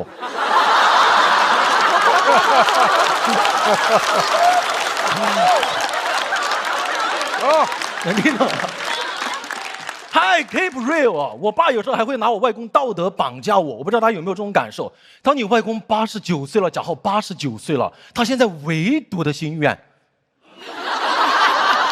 就是想看你结婚生子。我外公在旁边，我想抽口烟。抽完烟以后，老头子说：“现在想看你结婚了。”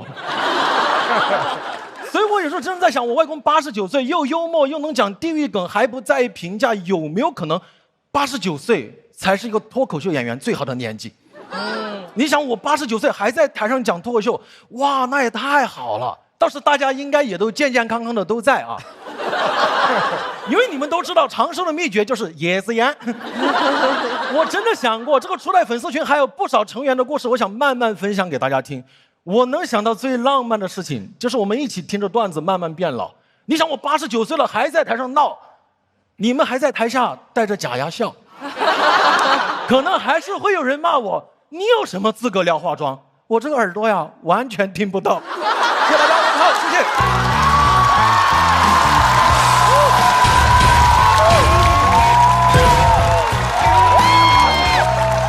贾浩锁票倒计时。谢谢大家，谢谢大家，谢谢。哇，贾浩，你这一季真的花了很多精力讲自己的家人故事。是的，因为讲了第一个之后，后面的人就开始有意见了啊。我爸最近涨粉有点太快了啊，我妈也开始运营小红书了，很吓人。所以其他人都在想红。没有，他们很享受跟网友聊天的那种感受。比方说，我妈她退休了，她在家里没什么事情，如果有人跟她聊会儿天，她就觉得哇，这个让她很开心。而且聊的是儿子，有可能。那不然聊什么呀？没有，我爸会给我，比方说几位领校员，我爸都悄悄就关注你们什么的。他昨天告诉我说四川话，看大家能不能听得懂。他说你晓不晓得昨天李宇春到上海虹桥机场了？他给我讲的，我说你要去接机吗？你看这个干啥？他的故事，尤其是家庭故事，我觉得很多人能在里面找到自己的家。对我爷爷一样啊，我爷爷也抽那个叫什么？你那个叶子烟，就是卷的。对，那个特别呛，是不是？那个烟太呛了，特别呛。我20多岁时还递给我一个让我抽，我说我不抽，我说为什么要抽？我爷爷说咱们家不能断了香火，然后然后但是那个真的很呛，那个抽全屋都是那个味儿，是吧？那个味儿真的很呛。但是你看这家里人他就这么活过来了，就是温暖，对吧？就是温暖，就这么开心，因为他心里就觉得这是我的生活的一部分，就是那种感觉，没错，对，没错。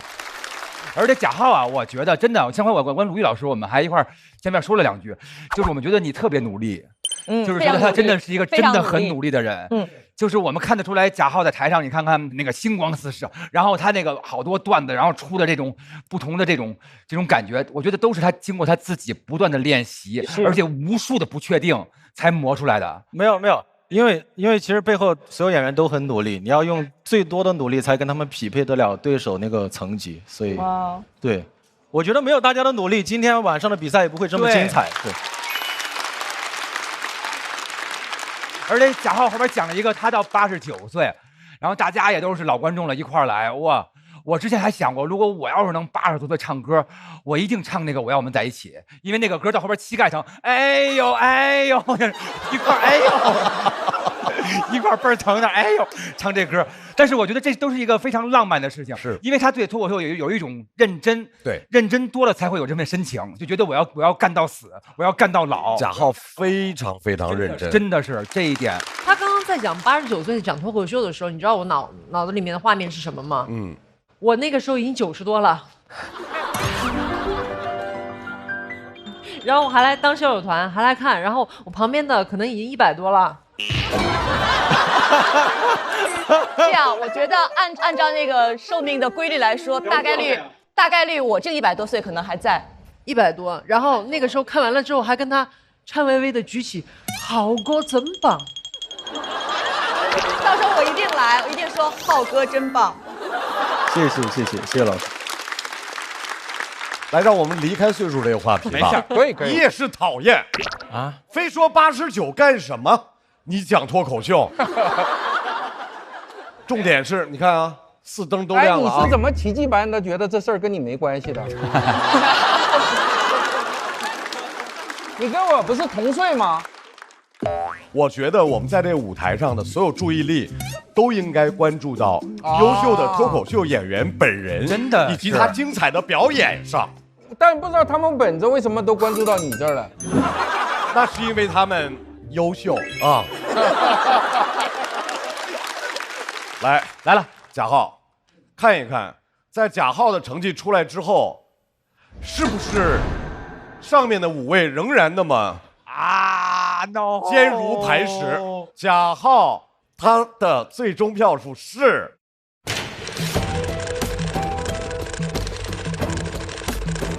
290吧，290吗？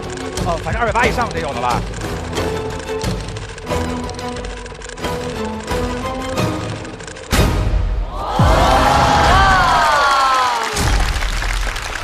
换一下，又换了，我自动还知道排位呢啊！换一下，又有变动啊！贾浩，不用管上面那些人怎么换位置，因为你的位置在那儿。祝贺贾浩晋级总决赛！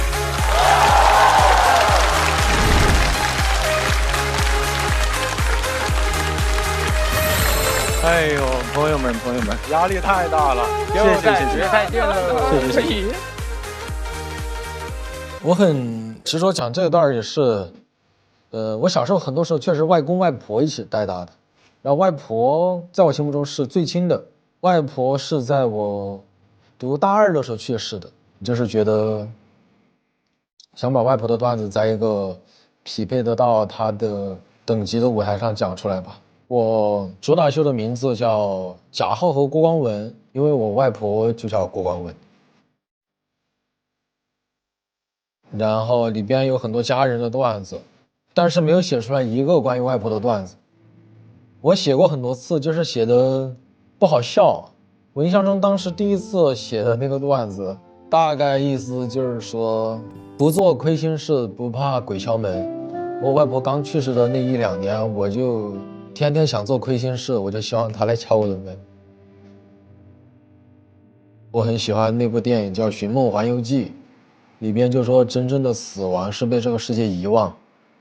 那有观众知道我外婆的名字，那她就永远不会被遗忘。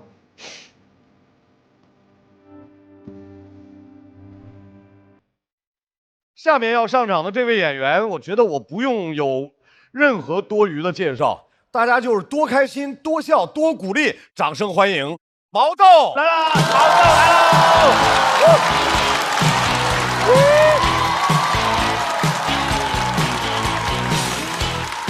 大家好，我叫毛豆。哎呦，谢谢，二豆朋友大家好，大家好。哎呦，倒数第2个了哈，马上结束了。我上一轮讲了个我家老婆车报废了那么个段子，分很低，倒数第2。当时我想了一晚上，我就现在人应该不喜欢听这些了，得讲一些新鲜的、有表达的东西。所以这轮我讲新能源车。燃油和新能源这2种车就像现在的演员，你知道吧？何广智就是燃油车，成熟稳定，偶尔有点漏油什么的。小四爷那种就是新能源，冲劲足，提速快。你跟他讲漏油，都说啊，何漏之有啊？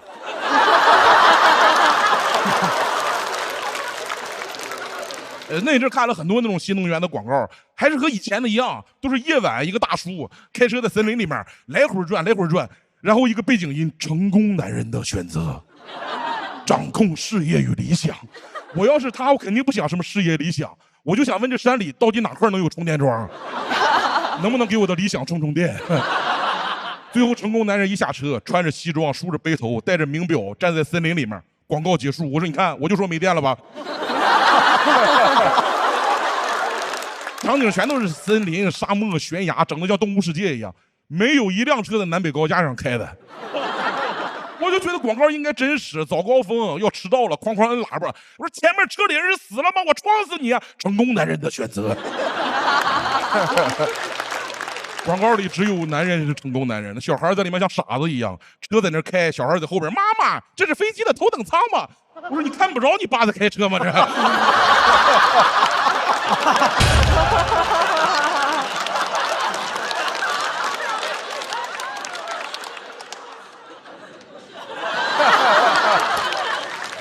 我研究了2月，我爸没车用不习惯，他又不懂又很着急，打电话说他看中了一款，说这个车这也好那也好，中控屏是那种大连屏，说大连人就得用大连屏。我问他电池电量怎么样，他说太好了，我看了电池太好了，我得有10万伏特。我的老父亲想骑皮卡丘啊，我说10万伏特，我在上海一充电，外滩灯全灭了，东方明珠就剩东方珠了，原因不明。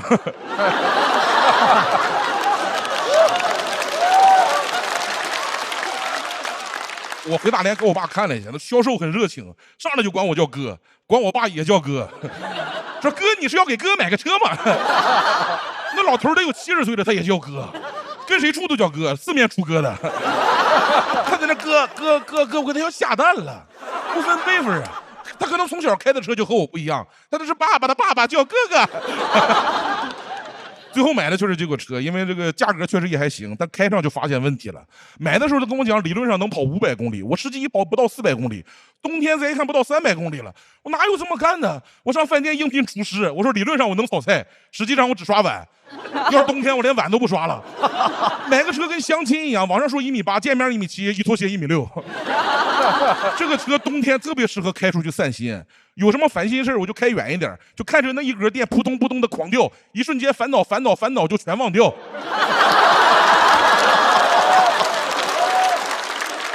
我妈打电话说你上哪去了？我说我离开地球表面了。买完还非得让我加装各种配置，什么零重力座椅，我以为能飘起来呢。就是有个板能让腿抬起来，说是新科技让身体感受不到重量。我这个新科技10几年前我就知道了，你腿一抬起来，双脚就离地了，重力就关闭了，聪明的智商就占领高地了。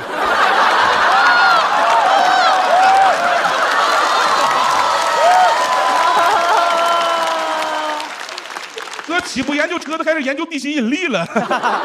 感觉都没啥用，还有那原地掉头功能。我说这玩意儿有啥用？后来看着个新闻，我确实有用啊！一个车把前面那个车追尾了，然后他原地就掉了个头。后来交警来了说：“你看我这不是追尾。”交警说：“哦，确实，你这个是逆行啊，你这个是。”他还让我花3万加装那个智能驾驶，我经常刷着这玩意儿磕了碰了啥的。他说：“哥，咱这个车机已经达到人类6、7岁的智能水平了。”我说：“你不介绍我还敢让他开呀？6、7岁我一启动，他说：“妈妈，这是飞机的头等舱吗？”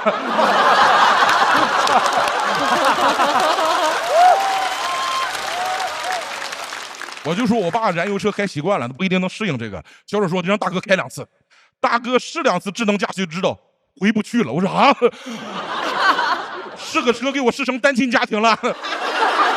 而且现在车上还有那种冰箱、电视、音响、KTV， 感觉马上就要安马桶了。关键是这些玩意儿真费电呀！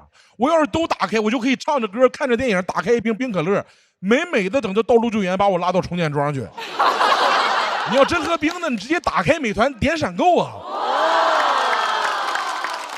，30分钟送达，饮料还是冰的，用美团闪购花不了多少钱，但道路救援1次200啊！你别问我咋知道的。智能驾驶我就没装，我真的不太理解现在新能源车上很多那种配置，什么防疲劳驾驶提醒，就那个一个摄像头就对着我，用了1天我就给关了。我眼睛小啊，他就一直提醒我别睡了，别睡了，别睡了。我得瞪着眼睛开车，我像在京剧里面开车一样，哇呀呀呀呀呀呀呀！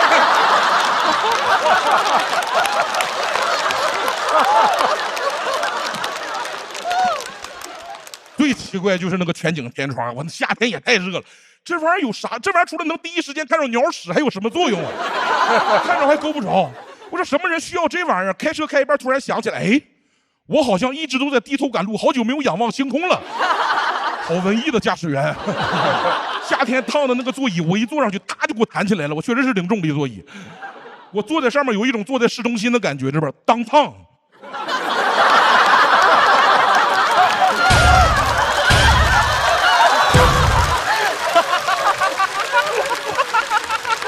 特别烫。天窗更完了，那个天窗一摸得有60、70度啊！我本来个儿就高，我都顶上去了，烫得我一直得摆头啊，摆头还得瞪眼。旁边车一看，那胖子开个破车在这卖萌呢。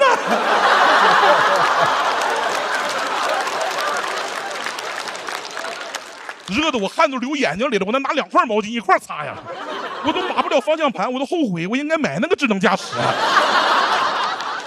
而且现在这些新能源车长得越来越像，但每个车企都说自己是最创新的，然后在私下里互相抄袭、互相举报，整得像脱口秀行业一样。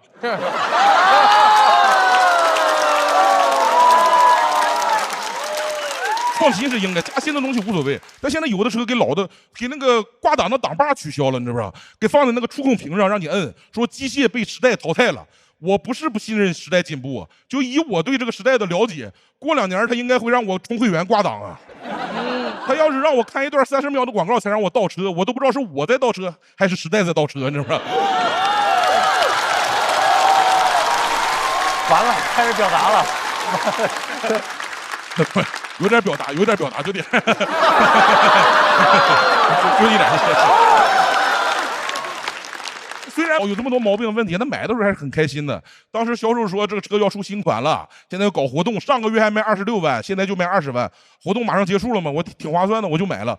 果然第2个月活动结束了，第3个月出新款了，新款15万。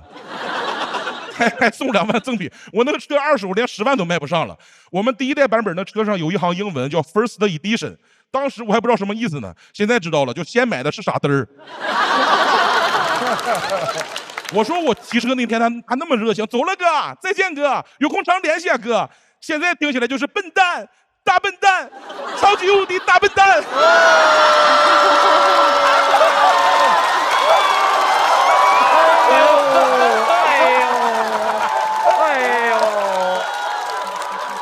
我就打电话问他怎么回事，他说毛先生，我们这个行业是这样的。我说之前你还叫我哥，现在叫我毛先生了。什么毛先生是被你割完了是吧？我说行，你等着，我举报你。他说毛先生你怎么能这样呢？我说对，我们行业是这样的。谢谢大家，我是王总。有点表达，真的有点表达，有点表达。别！万岁！哎呦，谢谢。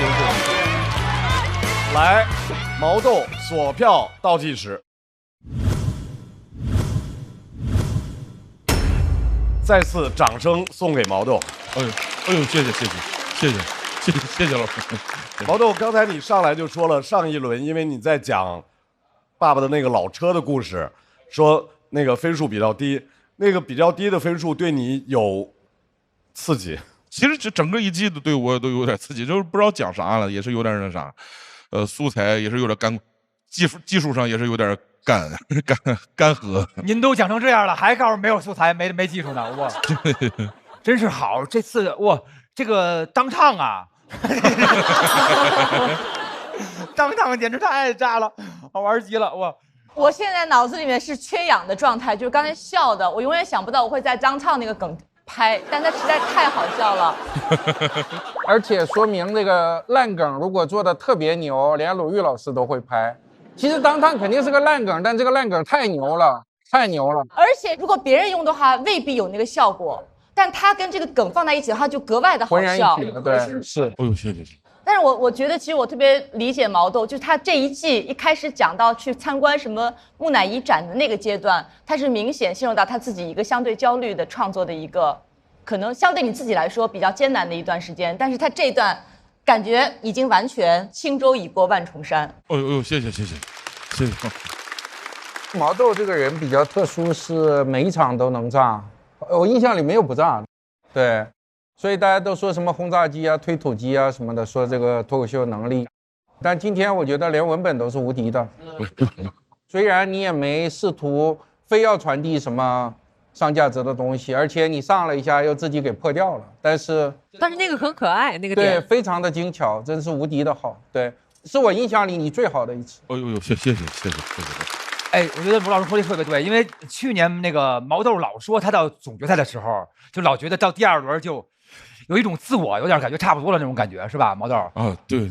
但是我们希望今年，一定要加油，好不好？然后到总决赛上也能给我们炸中炸，好不好？特别棒啊，毛豆一定可以的，你相信你自己。哎呦，谢谢了。而且毛豆其实特别超值，你每一场的语速的关系，其实你是别人2倍左右的梗。对，就这个2300字，对。后边也别太实在了，省着点策略。我语速一紧张慢不下来，确实慢不下来。或者像我一样语速快但结巴也能多少一点字儿。对，能源车呀，就是这样也能少点字。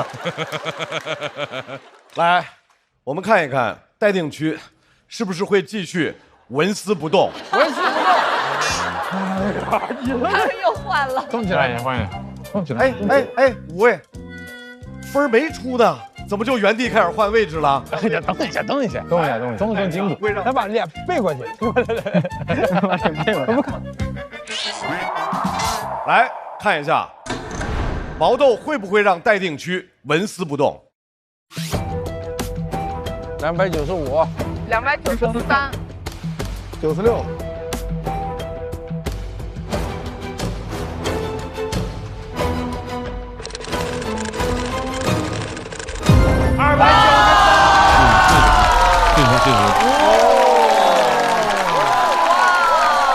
294，第一！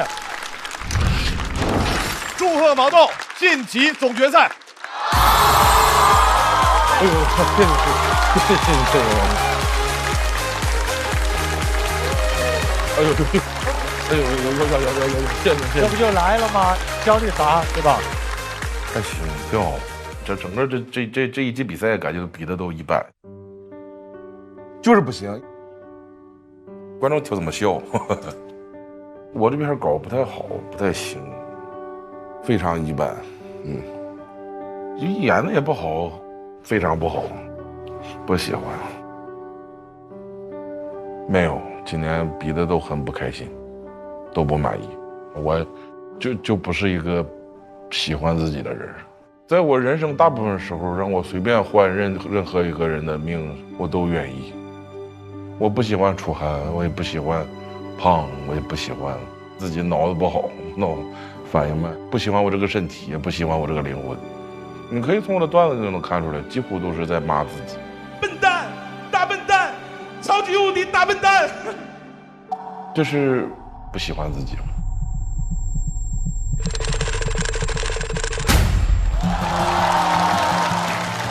光芒四射的毛豆，闪闪发光啊！大爆发，连文本都是无敌的。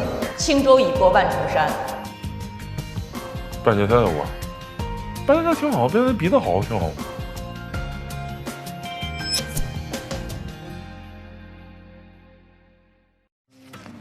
哎，咋了，毛头哥？看着这么热？哎，李文，哎呀，刚才我开我那个车过来，那个全景天窗又给我头烫了一遍。幸亏我这个头发短，要不给我烫成锡纸烫了。你就是买太早了，现在新能源已经进步很多了。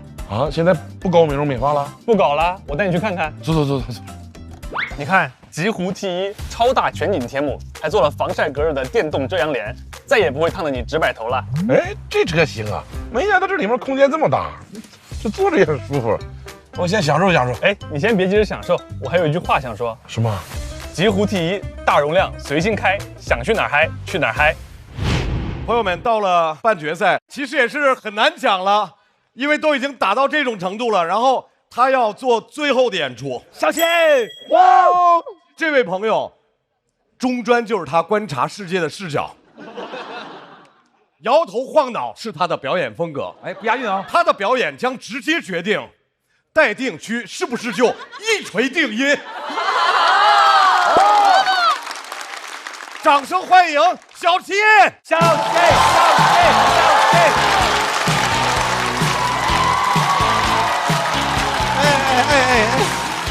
谢谢各位！哎，我还没有习惯你们这么热情。节目不播出了吗？真的有很多评价，有些好评，也有些锐评，说这小子晃得我头晕，跟个迎宾的气球人似的。太有想象力了，朋友们。在大家看来，我的脱口秀就是各位好，我是小齐。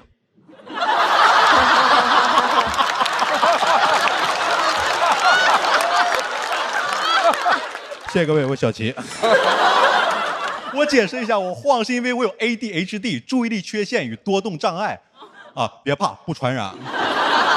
真的能确诊，太开心了，你懂？我之前一直以为我多动分神，然后情绪冲动，干啥啥不行，是因为没文化。啊，原来是脑子有病啊！吃药就能好。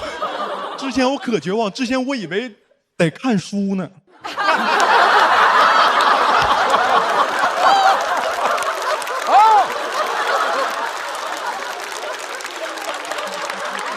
我小时候没人懂 ADHD， 你知道吗？家里就觉得我意志力不坚定，就教我克服困难，就一摔倒，我爸在那儿自己站起来，让我扶你。当时我特别疑惑，就爸，那你为啥要绊我呢？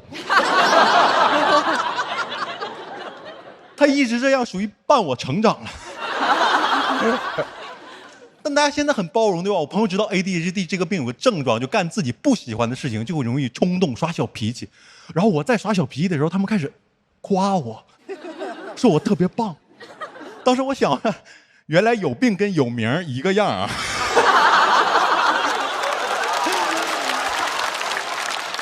我都想再找俩人搞个组合 ADHD Boys。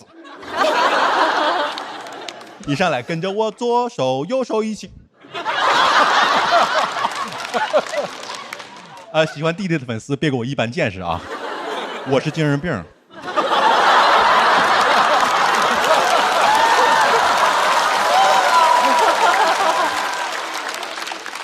就得利用起来，不要有病耻感，朋友们。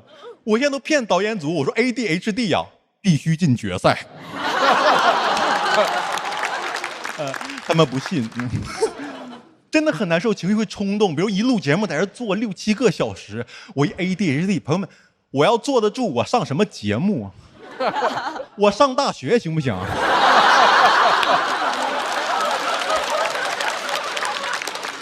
没有情绪了，你懂吗？他们段子我看100多遍了，我还得装着呢。打上。ADHD 还有个问题，就是感兴趣的超级集中，不感兴趣的你知道一点也忍不了。我们干自己不喜欢的事情就死。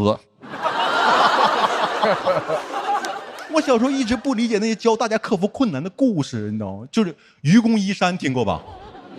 啊，都上过小学。我一直觉得愚公就是一个 ADHD， 他就是爱挖山，不然谁能挺住吧？我觉得可能都有人劝过愚公，说别干这玩意儿，这玩意儿不挣钱。不行，哥们儿有瘾。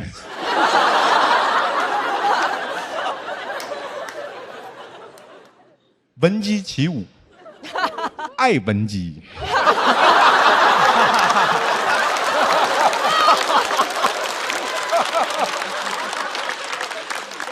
悬梁刺股，爱纹身；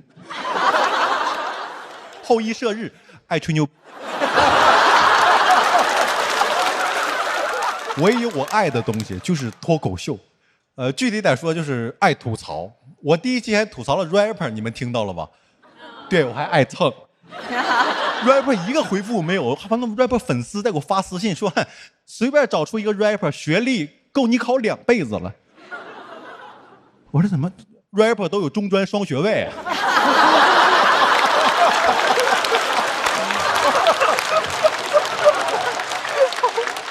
美容美发与汽车修理双修，唱的歌都是开着我的小跑车自己修的。我知道我不该吐槽他们，但我的吐槽都源于爱。我之前特别爱艾弗杰尼，你们认识吧？哦，他当时第一次在说唱节目出现，玩的那种最纯正的西海岸匪帮说唱，特别酷，特别反叛，一上来特别凶，跟个土匪一样。当酒精浸透你的神经。你们也没吃过好的。我特别喜欢这种小狗咬人这个劲儿，你知道吗？感觉有个 rapper 在对着你那种什么，初生狗犊子不怕虎。然后他居然为了上节目出了一首合作的翻唱单曲，叫什么？咱们工人有力量。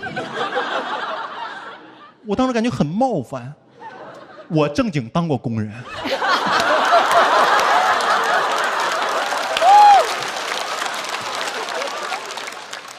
我说艾弗杰尼跟谁攒的呢？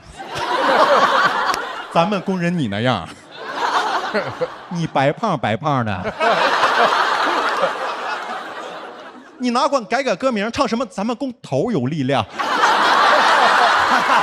工头有力量。他唱的时候不小心露出那种习惯的匪帮手势，你知道吗？一边唱一边在那，哎，咱们工人有力量，咱们工人这样。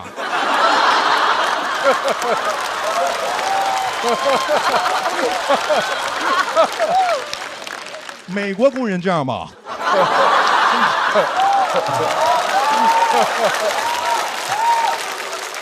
中国工人这样干啥呢？这是抽利群。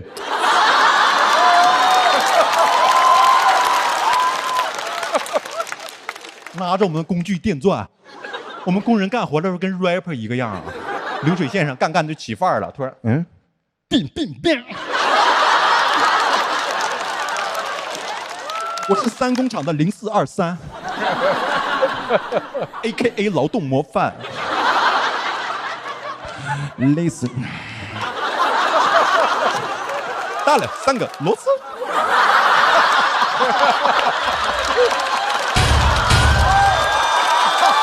给面子。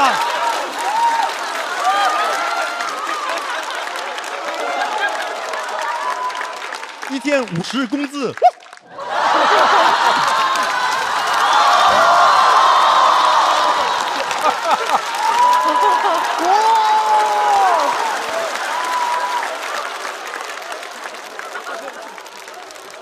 我工长不抽我，我工长得对着我脸跟我说，哎 ，hold up。我觉得肯定形势所迫，要不可能说从国外留学回来玩干死他的。啊，突然跟他经纪人说，Hey bro， 我想当 worker， 因为咱们 worker 有 power。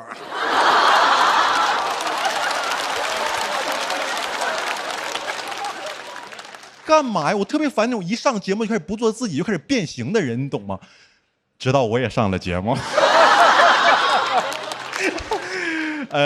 理解他们，成为他们。我之前在线下是那种著名的，你知道，吃不着葡萄说葡萄是转基因的。因为去年选拔没选我，我跟他们一起比赛，然后看着他们线上演员，你知道，干净炸，受欢迎，当时我嫉妒的，你知道，什么时候塌房啊？那导演还问我说：“能看出这种线上线下这种质感的差距哈？这资本家会让人内斗啊！”我当时想，我就装不了，做不到吗？我已 ADHD， 我做不到像他一样线下傻直男好几年一上线说姐妹们，我是个美妆博主啊。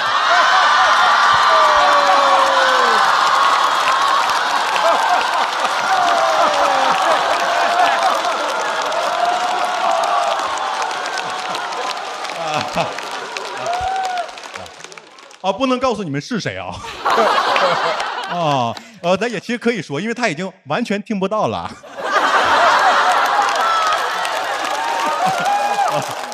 不好意思，线下写的段子，咱也没想到能见面呢。当了1年小黑子，面基了。一见面特别喜欢你，浩哥，特别喜欢你。你是我师傅啊。我见面真的是黑转粉了，你知道，因为我发现他是真爱化妆。这就我喜欢脱口秀的原因。虽然有人不理解，但大家都在做自己喜欢的事情，说自己热爱的话。我知道这篇可能有争议，但没办法，哥们儿有瘾。谢谢各位小齐，拜拜。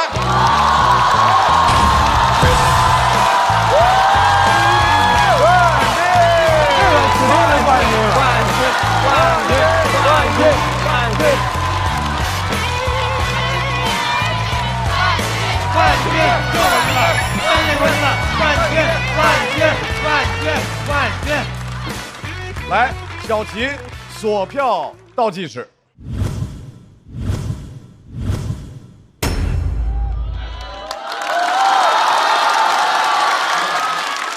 哎，小齐，我问一下，你是骂人真的有瘾是吗？不能说有瘾吧，是自己的艺术坚持。就是我，因为我讲脱口秀最开始就因为快抑郁了，没有人说话，也没有人听我说话，然后我有些很重的情绪，然后在台上发现我骂出来大家会高兴，然后这就一直是我的喜剧初心啊！太棒了，运气好，没挨过打，是不是？一直是扛揍，是扛揍。我想问一下，就是目前好像美妆赛道只有1个人啊。对不起。哎，这位朋友，你听了小齐的表演之后，你的感受是？我直面黑子。哎，天哪！艾弗杰尼在现场吗？没有，我个人感觉直男肯定也可以当美妆博主嘛。而且我听说小齐其实私下有悄悄学过化妆。对。但就是没有学太好，我觉得可以交流。然后我也解答了一个疑惑，我终于知道骂我那条私信是谁发的了。我真的很嫉妒他，其实我就是嫉妒他，在线下不认识开玩笑。我真的学过化妆，然后没有人觉得我该这么精致，你知道吗？我把那粉底蹭到卫衣上，然后我朋友见着我说：“你该洗澡了吧？你都掉色了。”小齐其实在这个舞台上也经历了变化。对的，对的，包括中间有那么几场有点没找着劲儿，对，在找自己的那个劲儿，反而是到了这个半决赛，好像彻底回到了第1场的状态。就还是大家对我的鼓励很重要啊，没压力了，没啥了，都到这儿了，都马上进决赛了。哎呀！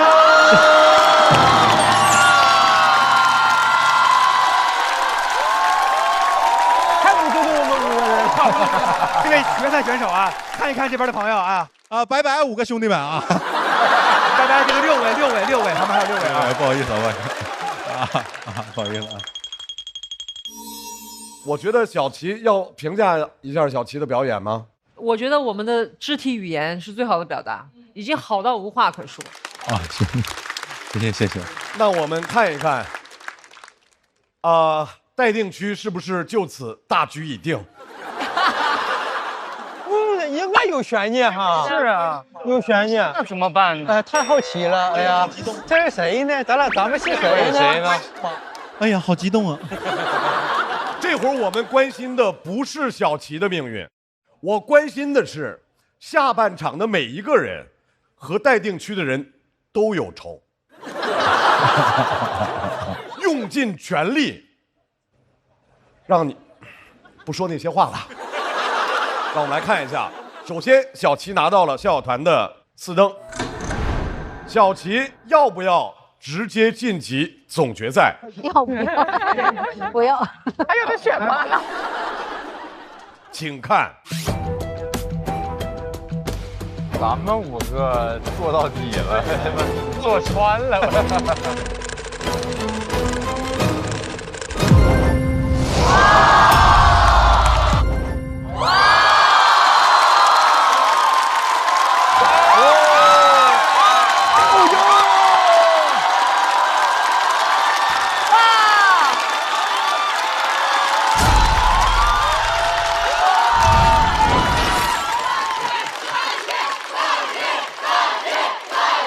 掌声送给小齐，祝贺小齐晋级总决赛。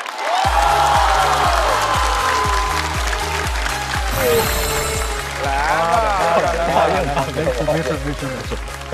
你有6票是我的啊，6票分6票给我。本人小齐在这里郑重向艾弗杰尼先生跟贾浩先生道歉，对不起。希望你们不要跟我们一般见识啊，就是我真是精神病啊。本人在段子里陈述的观点和态度纯属个人行为，与节目组无关，也不代表平台立场。绝对无意冒犯艾弗杰尼先生跟贾浩先生的名誉权、姓名权以及保护作品完整权啊，顶多有一点不正当竞争啊。如果要提起诉讼的话，希望你们不要诉讼，我求你了。最后要鸣谢一下帮我写这道歉声明的提供的帮助的法务老师孙熙，谢谢了，孙熙，谢谢了。也向艾弗杰尼跟贾浩老师的粉丝一起道歉，我也是艾弗杰尼跟贾浩老师的粉丝，这是真的。那为什么当时会决定在半决赛讲这个？可能有人想当明星，我挺想当小丑的。我觉得小丑会挺快乐的，然后挺有价值的。在我自我看来，就是一篇哗众取宠，但是又很有意义。因为我觉得，就你的姿态越低，你能说的话越多。我如果就是成为明星，我可能啥也不能说，我就会特别难受。我觉得小丑是可以说一些怪话，观众说我不觉得你是榜样，但你给我带来快乐，我挺喜欢你的，就那种就 OK 了。小齐的爆发在我心中是出一口气的，我就是觉得这些混不吝的人，这些看上去迷人的混蛋，他们一点都不好看，但是他们很迷人。这句话我真的很不敢在台上说，我也就后台敢说这句话。我觉得大家现在眼中有太多好看的人了，但是很少有迷人的人。好看跟迷人是2个概念。我觉得小齐，然后高寒、小四野这些人是迷人的人，他们并不仅仅是一个好看的人。半决赛的表演已经全部结束了，现在让我们来看一下脱口秀和他的朋友们第2季的年度13到年度18的分别是谁？年度13也太13，因为季业选择了退赛，所以他自动就成为了年度18。季业其实在今年的第1轮节目当中就给我们带来了好消息。比到现在，我们知道脱口秀最小的好朋友已经平安的出生了。季业虽然错过了半决赛，但今年的节目他给我们留下了非常精彩的表演，这一切都是一个幸福快乐的故事。再次恭喜那个男人季业成为年度18名。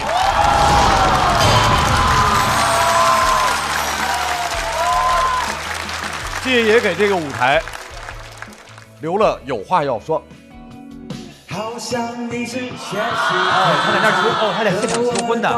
也才200，好像你会特别的帅，看爸爸的啊，宝宝，哇，7月19。好像你的人生未满，但不够看看。让我们也祝那个旅人开开心心，也祝福王翱翔小朋友健康快乐成长。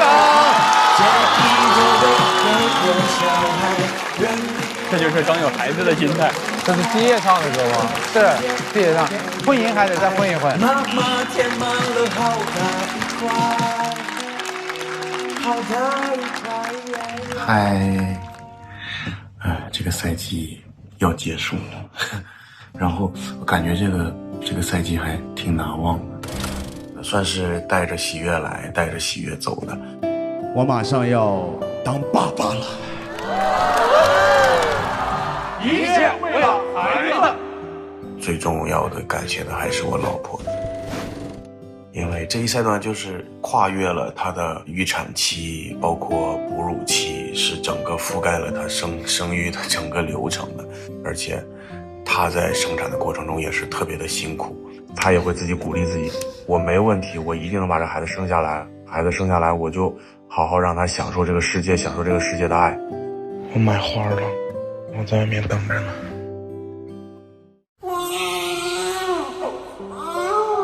挺白净的，然后待会儿我们会有一个小牌给您。我觉得他第一眼就是你出来了，你把你妈哥折腾的够惨的。都说好啊，打哈欠啊，你也该哈欠了。他很胖，就是8斤多，脸上已经肉乎乎的，很可爱。They so happy. Fog left early. I worked in the garden. 3本发音，孩子很喜欢，睡得很踏实。好想爱这个世界这句话，它代表了一种积极的心态吧。就即便这个世界不是很完美，但还是希望你能够积极的享受这个世界，享受身边人给你的爱和馈赠。很朴素很简单的一个小道理，学会了吗？好想你醒醒好吗？距离高考还有6000多天，你睡得着觉？距离脱口秀大会第20季还有6000多天，你睡得着觉？赶紧起来写段子，快！对着镜头说个再见吧。再见，拜拜，明年见。脱口秀和他的朋友们第2季年度第17名是张俊。今年的张俊为我们带来了突破级的表演，他的创作基于日常，但又重新解读日常，卡通夸张的呈现和一本正经的输出歪理，是他明显的个人风格，也是他对单口精神的坚持。谢谢喜欢张俊的朋友，你们做了非常棒的选择，让我们再次恭喜张俊成为年度第17名。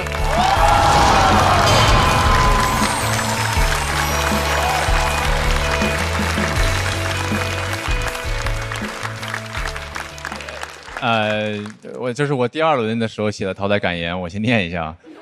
我写段子其实是个比较费劲儿的事，因为我经常需要花好几周才能够改出一句话出来，然后我需要审视段子里边的逻辑啊，还要审视我自己会不会这句话太傲慢，那句话会不会太狭隘了。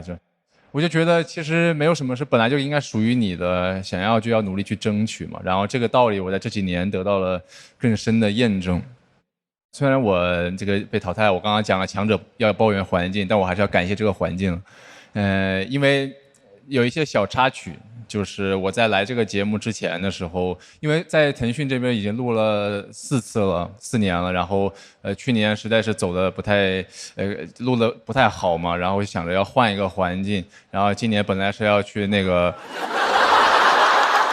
本来是想换个环境试一下人挪活嘛，然后对面节目没有坚持要我，然后这边节目也没有坚持要送我走，所以我就觉得，但我在这边还是收获了一个非常非常愉快的一个旅程。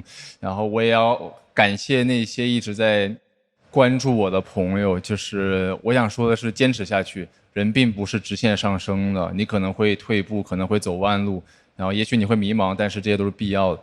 因为我很爱干这个事儿，我就喜欢让别人开心，然后我很爱干，每次演出完我都会跟观众说，我说希望你们度过了一个愉快的夜晚。但我后面有一句话，因为过于肉麻，我没有直接说，我说其实你们也让我度过了一个非常愉快的夜晚，我谢谢你们。最后这样，如果你有天赋的话，我觉得你就努力去兑现它。如果你发现自己没有天赋，但做这件事情让你很快乐，你就去做。最后我有一些人需要感谢一下，首先是节目的编剧袅袅海源、孟川程璐、放放六件套、罗哥、小马博洋，他们都非常好，谢谢你们，谢谢你们。名字有点多啊，等我一下，这是奥斯卡来的。我的好朋友张彩玲，然后孙书恒、雪冰、小罗、TXT 啊，对，然后还有建国，然后豆豆、大狗，他们都帮我 ，Seven 大老王、陈述、小帕，以及最后我要感谢福州福利社的 Jerry， 他给了我非常多的鼓励。保持谦虚，保持进步，保持敏锐，保持感恩。谢谢大家，我是张俊。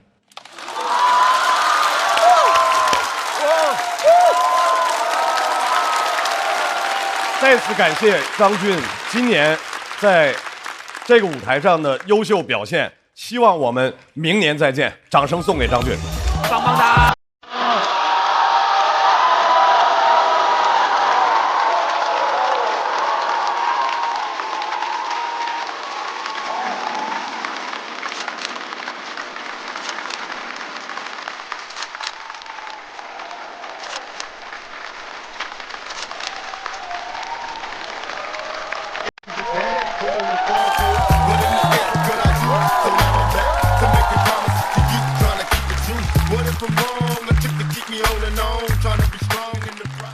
我没有那么贪心，就是在我最喜欢的段子里边获得了最好的认可，这是我觉得值得的事情。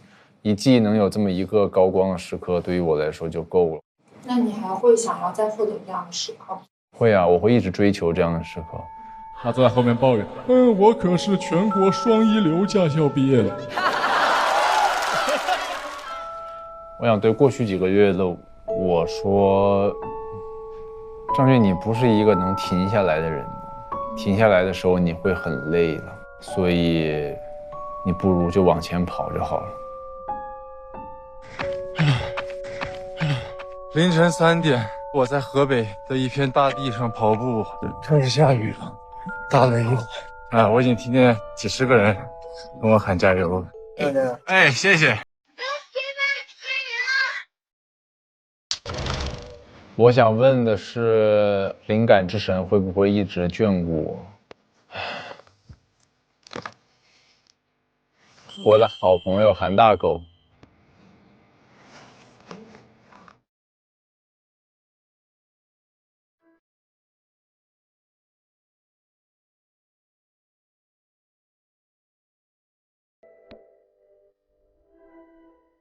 这个是我梦寐以求的夏天。这个夏天我过得非常开心，非常开心。观众朋友们会一直看我，明年再见吧。脱口秀和他的朋友们第2季年度第16名是高寒。高寒今年在这个舞台上留下了浓墨重彩的很多笔，有养鸡王子的辉煌，也有让罗老师居功的嚣张，还遇到了新的 CP。虽然不是意中人，但命运的齿轮已经开始转动。很开心今年感受到来自00后的东北魂不吝文学，戏谑、倔强、忧郁、凛冽。哪来的词儿啊？这都词儿也太多了。这儿再次恭喜高寒成为年度16名。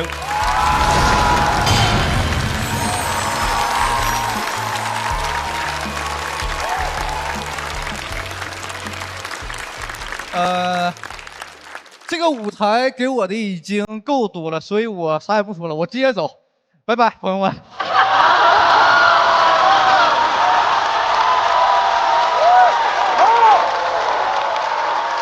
我写了怎么办呢？在这个，这是我怎么说明的？再次感谢高寒今年的优秀表现，明年见，高寒。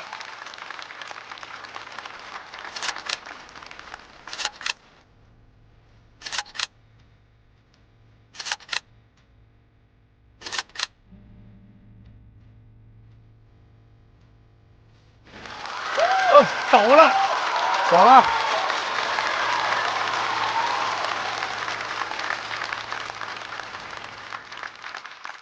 我想问题，这个世界是真的还是假的？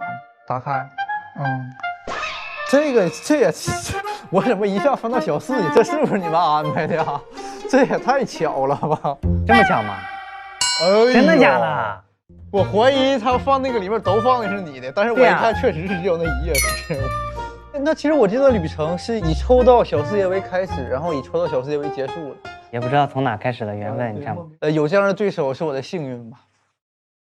脱口秀和他的朋友们第2季年度第15名是徐志胜。啊！一说到智胜，我们总会提到一个词，叫做回来。无论是出去拍戏还是录综艺，回来说脱口秀，对智胜来说就像回家，特别开心。看到智胜今年放下思想上的包袱，快乐回归，谢谢智胜，期待每一年都能在脱口秀舞台上见到他。再次恭喜智胜成为年度15名。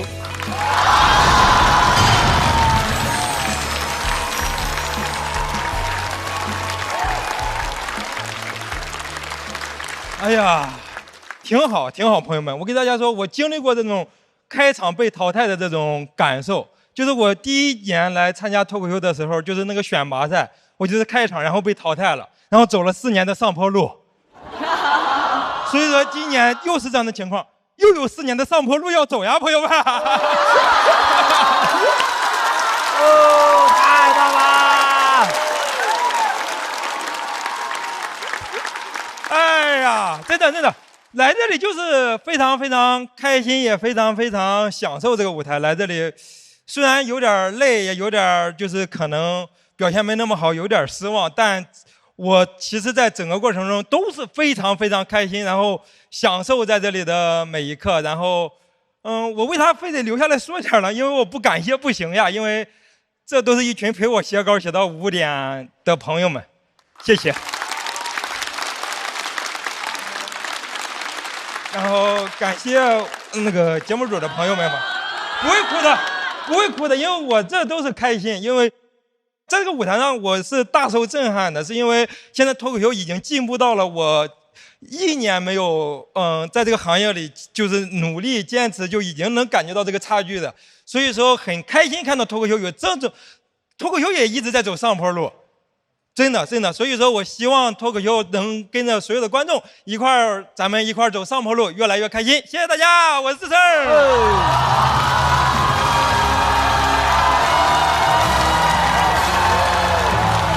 这是洗刷刷吗？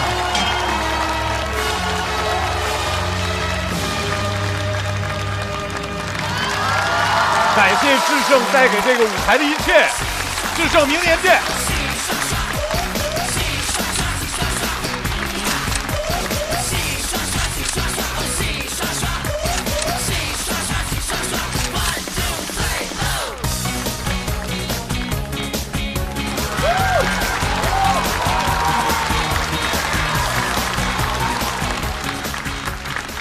这是4季节目第1次没进总决赛，心情如何？我心情其实怎么说呢？我在这个台上其实看比分排名，我一直挺靠后的，所以自己觉得可能半决赛舞台对自己来说是一个最好的一个结束的一个方式，也是最体面的一个结束的方式。最后一场开放麦结束的时候，我给风兰哥说：“我说，我感觉这里才是结束。”把奖这里谢大家。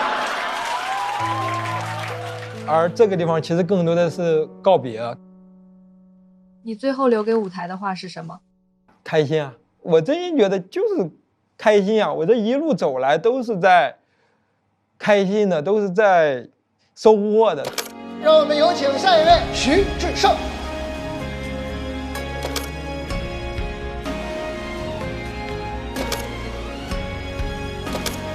我很开心，把我所有的能想到的好笑的，在这个夏天又一次分享给了观众，我很开心。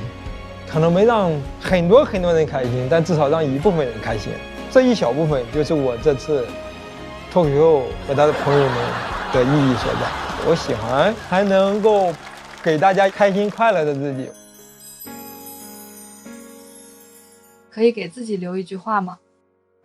你应该是让一些人笑了。脱口秀和他的朋友们第2季年度14名是哈哈草，是吧？说唱受的伤，他用脱口秀来疗愈。虽然在新说唱的舞台没有拿到链子，但人生从不掉链子。哈哈草，我们爱你的段子，也爱你的音乐，爱你对世界柔软的触觉，爱你用幽默拥抱生活。我们就是你的底气，请继续闪耀。好，谢谢。敷衍你，哎，开心。再次恭喜哈曹成为年度14名。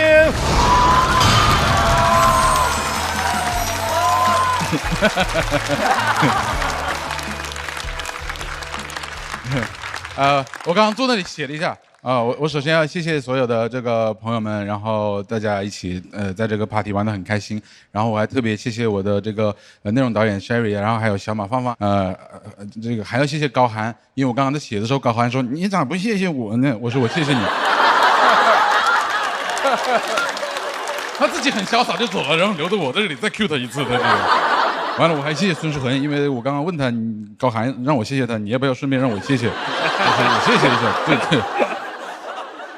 还有，然后我单独谢谢一下，就是我谢谢我家里面人，因为我这个出来比赛嘛，然后我的爱人带小孩子也挺累的，然后我的堂妹，我小孩的姑姑，小姑姑，她会经常就是在我家帮我带小孩，然后经常发那个视频啊什么的。每天夜里在上海，我也想家了，我就看看孩子，然后就是我很喜欢脱口秀，然后我更喜欢这个朋友们，跟认识很多朋友很开心。谢谢漫才，希望漫才能够加油，然后还谢谢那个志胜啊、张俊，就是跟你们一起淘汰，就是很有面子。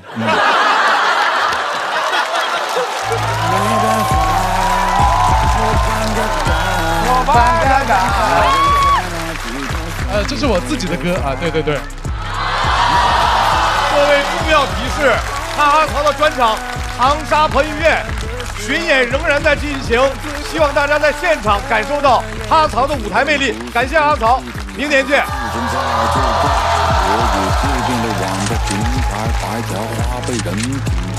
每次牵你个灌溉，路过贵的就躲开，镜里闺蜜我头都不敢抬，她全身是名牌。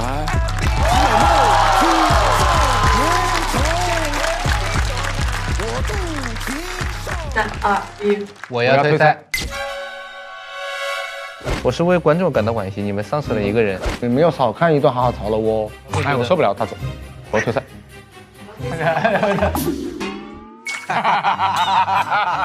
还可以，挺好的。曹哥再不送就真走了，快送下。又想留不能留，才最寂寞。其实他不想走，其实他想留。走吧，走吧。可以，这挺好。这是算喜丧，这我们就挺满意的了。说实话，真的有点想家了。我是这个台上最后一个还赖在这里不去带孩子的爸爸了。今年的心情和去年相比有什么不一样吗？去年还有点想证明自己，今年呢就是放自己一马，是不是？证明自己这个想法其实是一个错误的想法，你向谁证明自己，对吧？就是去年上节目想着能走起来，结果被骂了1年的太子。我也迷失在节奏里了。一期现场挺炸的嘛，以为大家会像现场的观众朋友一样喜欢我。完了，我那个长沙彭于晏这个专场的评分，从9点几分就被打到了就是7点几分。我那段子我在节目上没讲过一个，我就是很委屈他们，心疼他们，我有点跟着我风评被害了。今年想去录新说唱，搞条链子，结果无理滔滔听了46秒钟就给我握手了。新说唱，我跟朋友说去采风，露个脸就行。但实际上呢，是准备到了半决赛的歌。人在追求梦想的时候，他是少不了挫折嘛。但不管怎么样，我觉得就做你喜欢做的事情。You only live once， YOLO，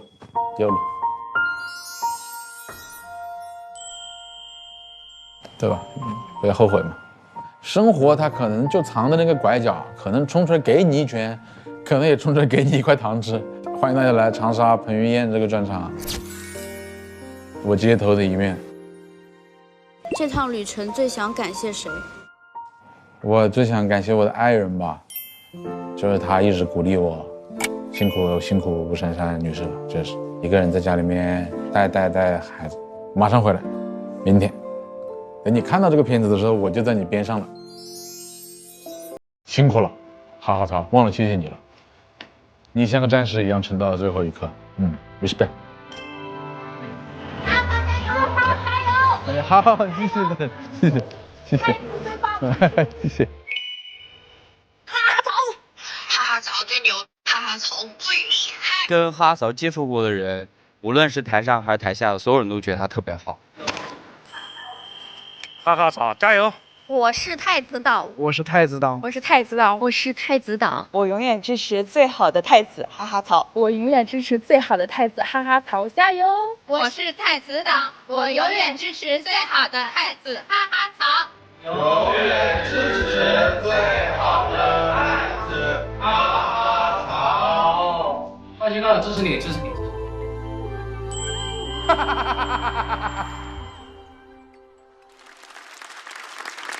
脱口秀回答的朋友们，第2季年度第13名是孙书恒。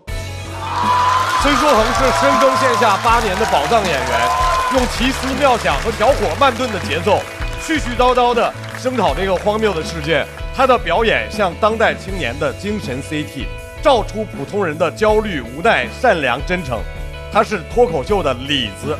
如果你想看点不一样的，孙书恒可能就是最优解。孙书恒盼望和大家更多的线下相见。再次恭喜孙书恒成为年度第13名。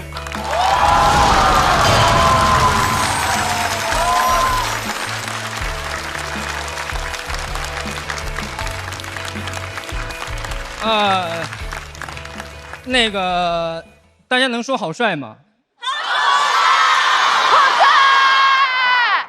谢谢，这是我妈妈的作品，我会向你们传达你们对她的喜爱。谢谢大家，谢谢大家，再见。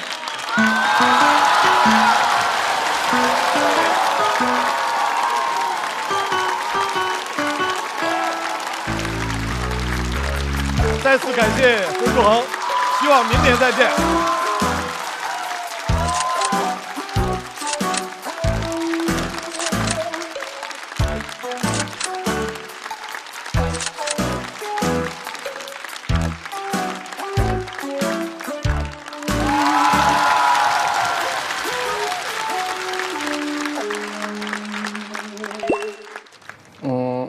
就是有人适合，有人不适合嘛。我就是不适合那个人。我感觉一直在过家家。我这裤子吧，它拖地，你知道吗？我这就是它不利落。今年28岁了，穿这衣服有点老来俏的感觉了，朋友们。我人生当中从来没有出现过这种颜色。你像一个皮影一样，给你穿上一些你平时可能根本不会穿的衣服，给你化上你平时根本不可能化的妆，然后让你上去做自己。上个赛段不是要做那开场秀吗？我有一把电吉他，从来没有上过大舞台，他第一次上大舞台，然后那个 DI 盒怎么也插不进去，就是那是把很好的琴，但它就是接不进节目组的音箱系统里。我就是那把电吉他。我不是一个真正的成年人，我在扮演一个成年人。你为什么不穿鞋啊？为了要自由，穿牛仔裤我也要穿拖鞋，这是我的一个坚持，就是我身上至少有一个地方是放松的。然后我今天是选择了一个全世界单口喜剧演员近几千场、几万场、几十万场演出当中测试出来的一个最合适的服装，就是黑 T 恤加牛仔裤。我是一名诗人，给大家带来一首诗朗诵。线下的他更野、更狂，超 life 型的演员。他就是个特别艺术家和有自己追求的一个人，对待脱口秀非常认真、非常用心的演员。他是我心中最符合单口喜剧精神的人。我现在离成为一个萨克斯大师就差吹响了，我跟你说。你最后还有什么想说的？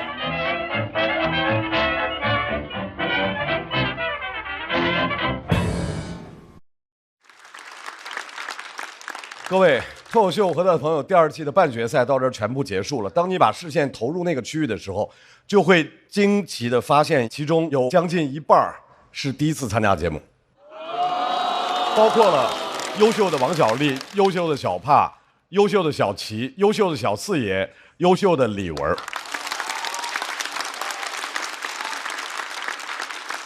太高兴了，脱口秀舞台上的新鲜血液不断。各位，美团闪购神速晋级快人一步。接下来我们来看一下本场晋级名单。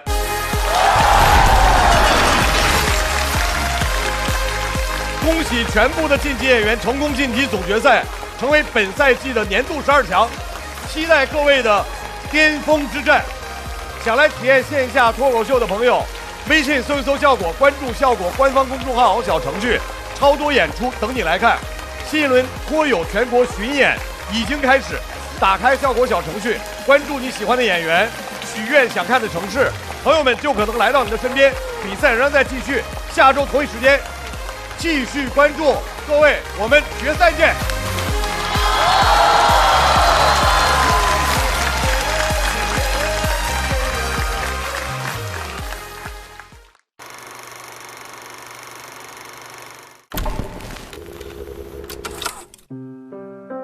偶尔我就觉得自己说话非常没有意思，你会觉得自己这个言语无味，面目可憎。我时常觉得自己不够聪明，写出来的稿子不如人家好。因为我的长相，我足足有大概大半年的时间是不拍照、不照镜子的。别人盯着我超过3秒，我就感觉他要嘲笑我了。我觉得有时候我有点太社恐了。我有时候会去后台，我一推开门发现很多人，我就会立马把门关上，我就不敢在这种人多的场景当中出现。包括现在也一直是这样。我做饭经常忘关火，然后有一次我下楼准备去演出，然后一个老太太拦住了我，她说：“小伙子，那是你的屋子吗？”我说：“对啊，怎么了？”她说：“好像在冒烟。”我不喜欢我自己多想的时候不坚定，就是我不喜欢自己不坚定，不知道自己在干什么。看到你讲的东西在网上有人感同身受吧，感觉是一个有用的人，感受到被喜欢的时候。刚写出新东西来，我有一个特别好的灵感，那时候那一刻，在舞台讲脱口秀的我啊，我虽然看不见那时候的我，但我能感受到我在发光啊，我特别满意。就是我会在能产出一些东西的时候特别快乐吧，就觉得我还能给这个世界带来一些新鲜的东西。洗完澡照镜子的时候，皮肤好啊，然后你就看整个人就是那种，打了针一样那种。对，就反正就是整个人状态也很好，然后头发又是挺帅的，挺好看的。我最喜欢自己的时刻就是现在。首先啊，是这个创作8+1，想8个梗组合在一起，不好笑怎么办？那就用验证8+1，找8个圈外人和1个圈内人来提意见，还是不好笑呢？那就再换一批人问，这样观众能开心吗？放大招，开心8+1，8+1等于9嘛，忙完8小时，朋友聚一聚，国民白酒老村长，真正纯粮酒，好喝不上头，让生活更开心。不开玩笑，美团闪购马上就到。感谢快乐不止一点点的下一代购物方式，美团闪购冠名播出。番茄是个宝，茄皇错不了。感谢约1颗阳光番茄在里面的茄皇联合赞助播出，让生活更开心。感谢国民白酒老村长特约赞助播出。宝宝内外强护，未来自会闪耀。感谢守护宝宝闪耀成长的 A2 紫药 HMO 婴幼儿奶粉赞助播出。大容量随心开，想去哪嗨就去哪嗨。感谢大空间的极狐 T1 赞助播出。找回状态，脉动回来。感谢随时随地帮你 call back 好状态的脉动行业赞助播出。聊天就要吃乐事，分享美味，快乐加倍。感谢片片薄碎，乐事不停的乐事赞助播出。真好笑，真有机。本节目由3方认证真有机的海天有机赞助播出。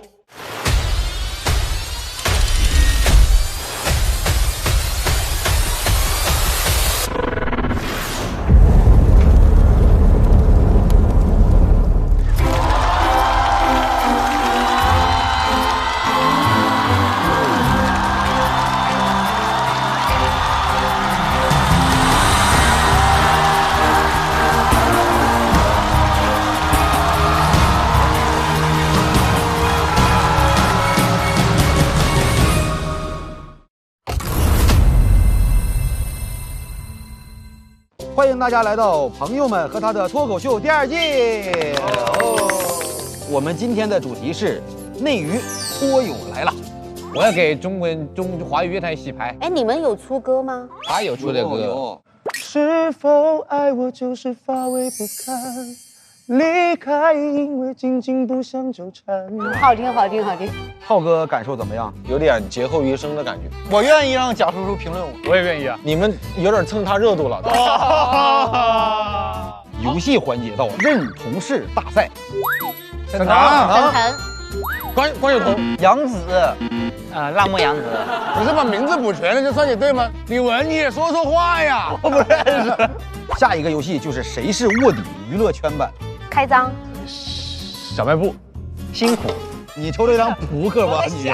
决赛能不能直接给他淘汰？当你不是卧底的时候，大家都以为你是卧底，这个是最可怕的。不是，这不是他们自己傻吗？我说的是对的，你总投我干什么？您敢去投吧？3、2、1。你们是不是有病？急了。欢迎来到遇见他们，这是一场我和脱口秀女演员们的走心畅谈。成长过程当中，谁对你影响特别深？我现在回想起来，会有很多的角色，有好的影响，也有坏的影响。不同代际的影视坐标，毛尖老师绝对就是行走的 Deep Seek。经常也会有朋友问我，他说：“哎呀，你们写影评的很惨哦，看的时候是不是经常要记台词啊？”这种孩子没有那么用功啊，也不可能就是这么对自己刻薄。我最喜欢的名场面，乔峰、段誉和虚竹在天下英雄面前义结金兰，这也太美了吧！这个白娘子，她怎么能这么厉害，又这么美？她美到我想成为许仙。经典角色的共鸣时刻。你童年的某种对于男性的审美，其实源于某一个角色。我那时候觉得我是张无忌来着，就是上大学以后，我了解到哦，我是那个女朋友的时候，我张无忌不太行。我特别希望我去演的一部电影《红衣少女》，那是打开我的一个世界。刻板大女主吐槽大会，一旦变成大女主，你就全部做的是好人好事了，把女主弄得就太无所不能了。张瑞芳老师脸，我觉得很好看。周芷若一发脾气，就她的美甲也变长了。赵敏就是为了爱放弃了她的一切。如果一个女性这么优秀，她需要特别的委曲求全，才能够获得某种幸福。女性真的要做到什么程度，你才能够被大家看到、记住？岁月不败美人，但是是不是岁月也不败这样的一些二货？他们一直屹立在这个喜剧舞台上。我其实不太认同什么岁月从败美人，我觉得美人是最焦虑的。还好不是美人，还好不是美女，都觉得松了一口气。幕后揭秘到现实创作。第一次我看到艳女这个词的时候，我之前都不知道有这个词。不管你做了多少年喜剧，大家是不是真的会笑？其实就相当于是认知吝啬嘛，这样有助于我去站队，有助于我去发泄。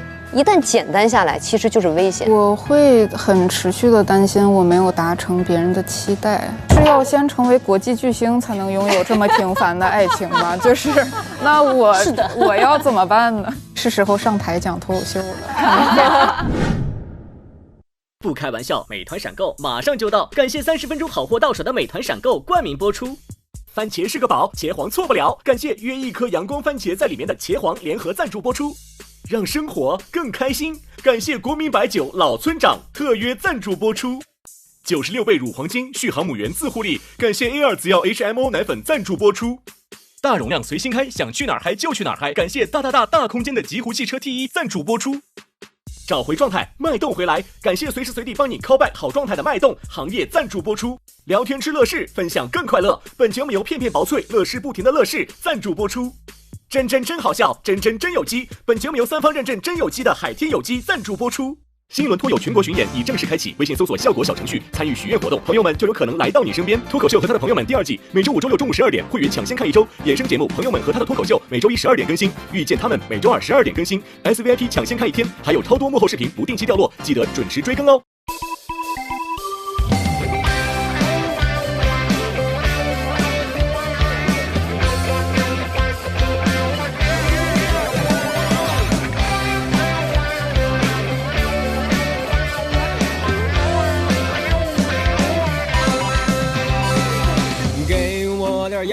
阳光我就灿烂，给个破框，我就能下蛋。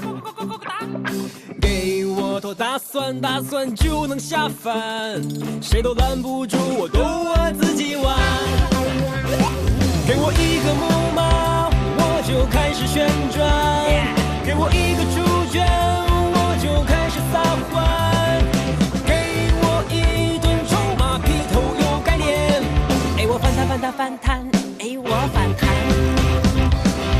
天生就是自来嗨，原因留给别人猜，管他该来不该来，心不菜就不该打不败。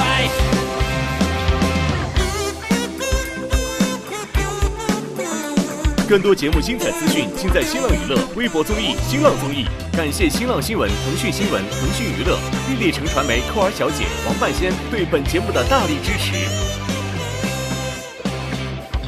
给我的颜色，我偏不看，给包鲜艳。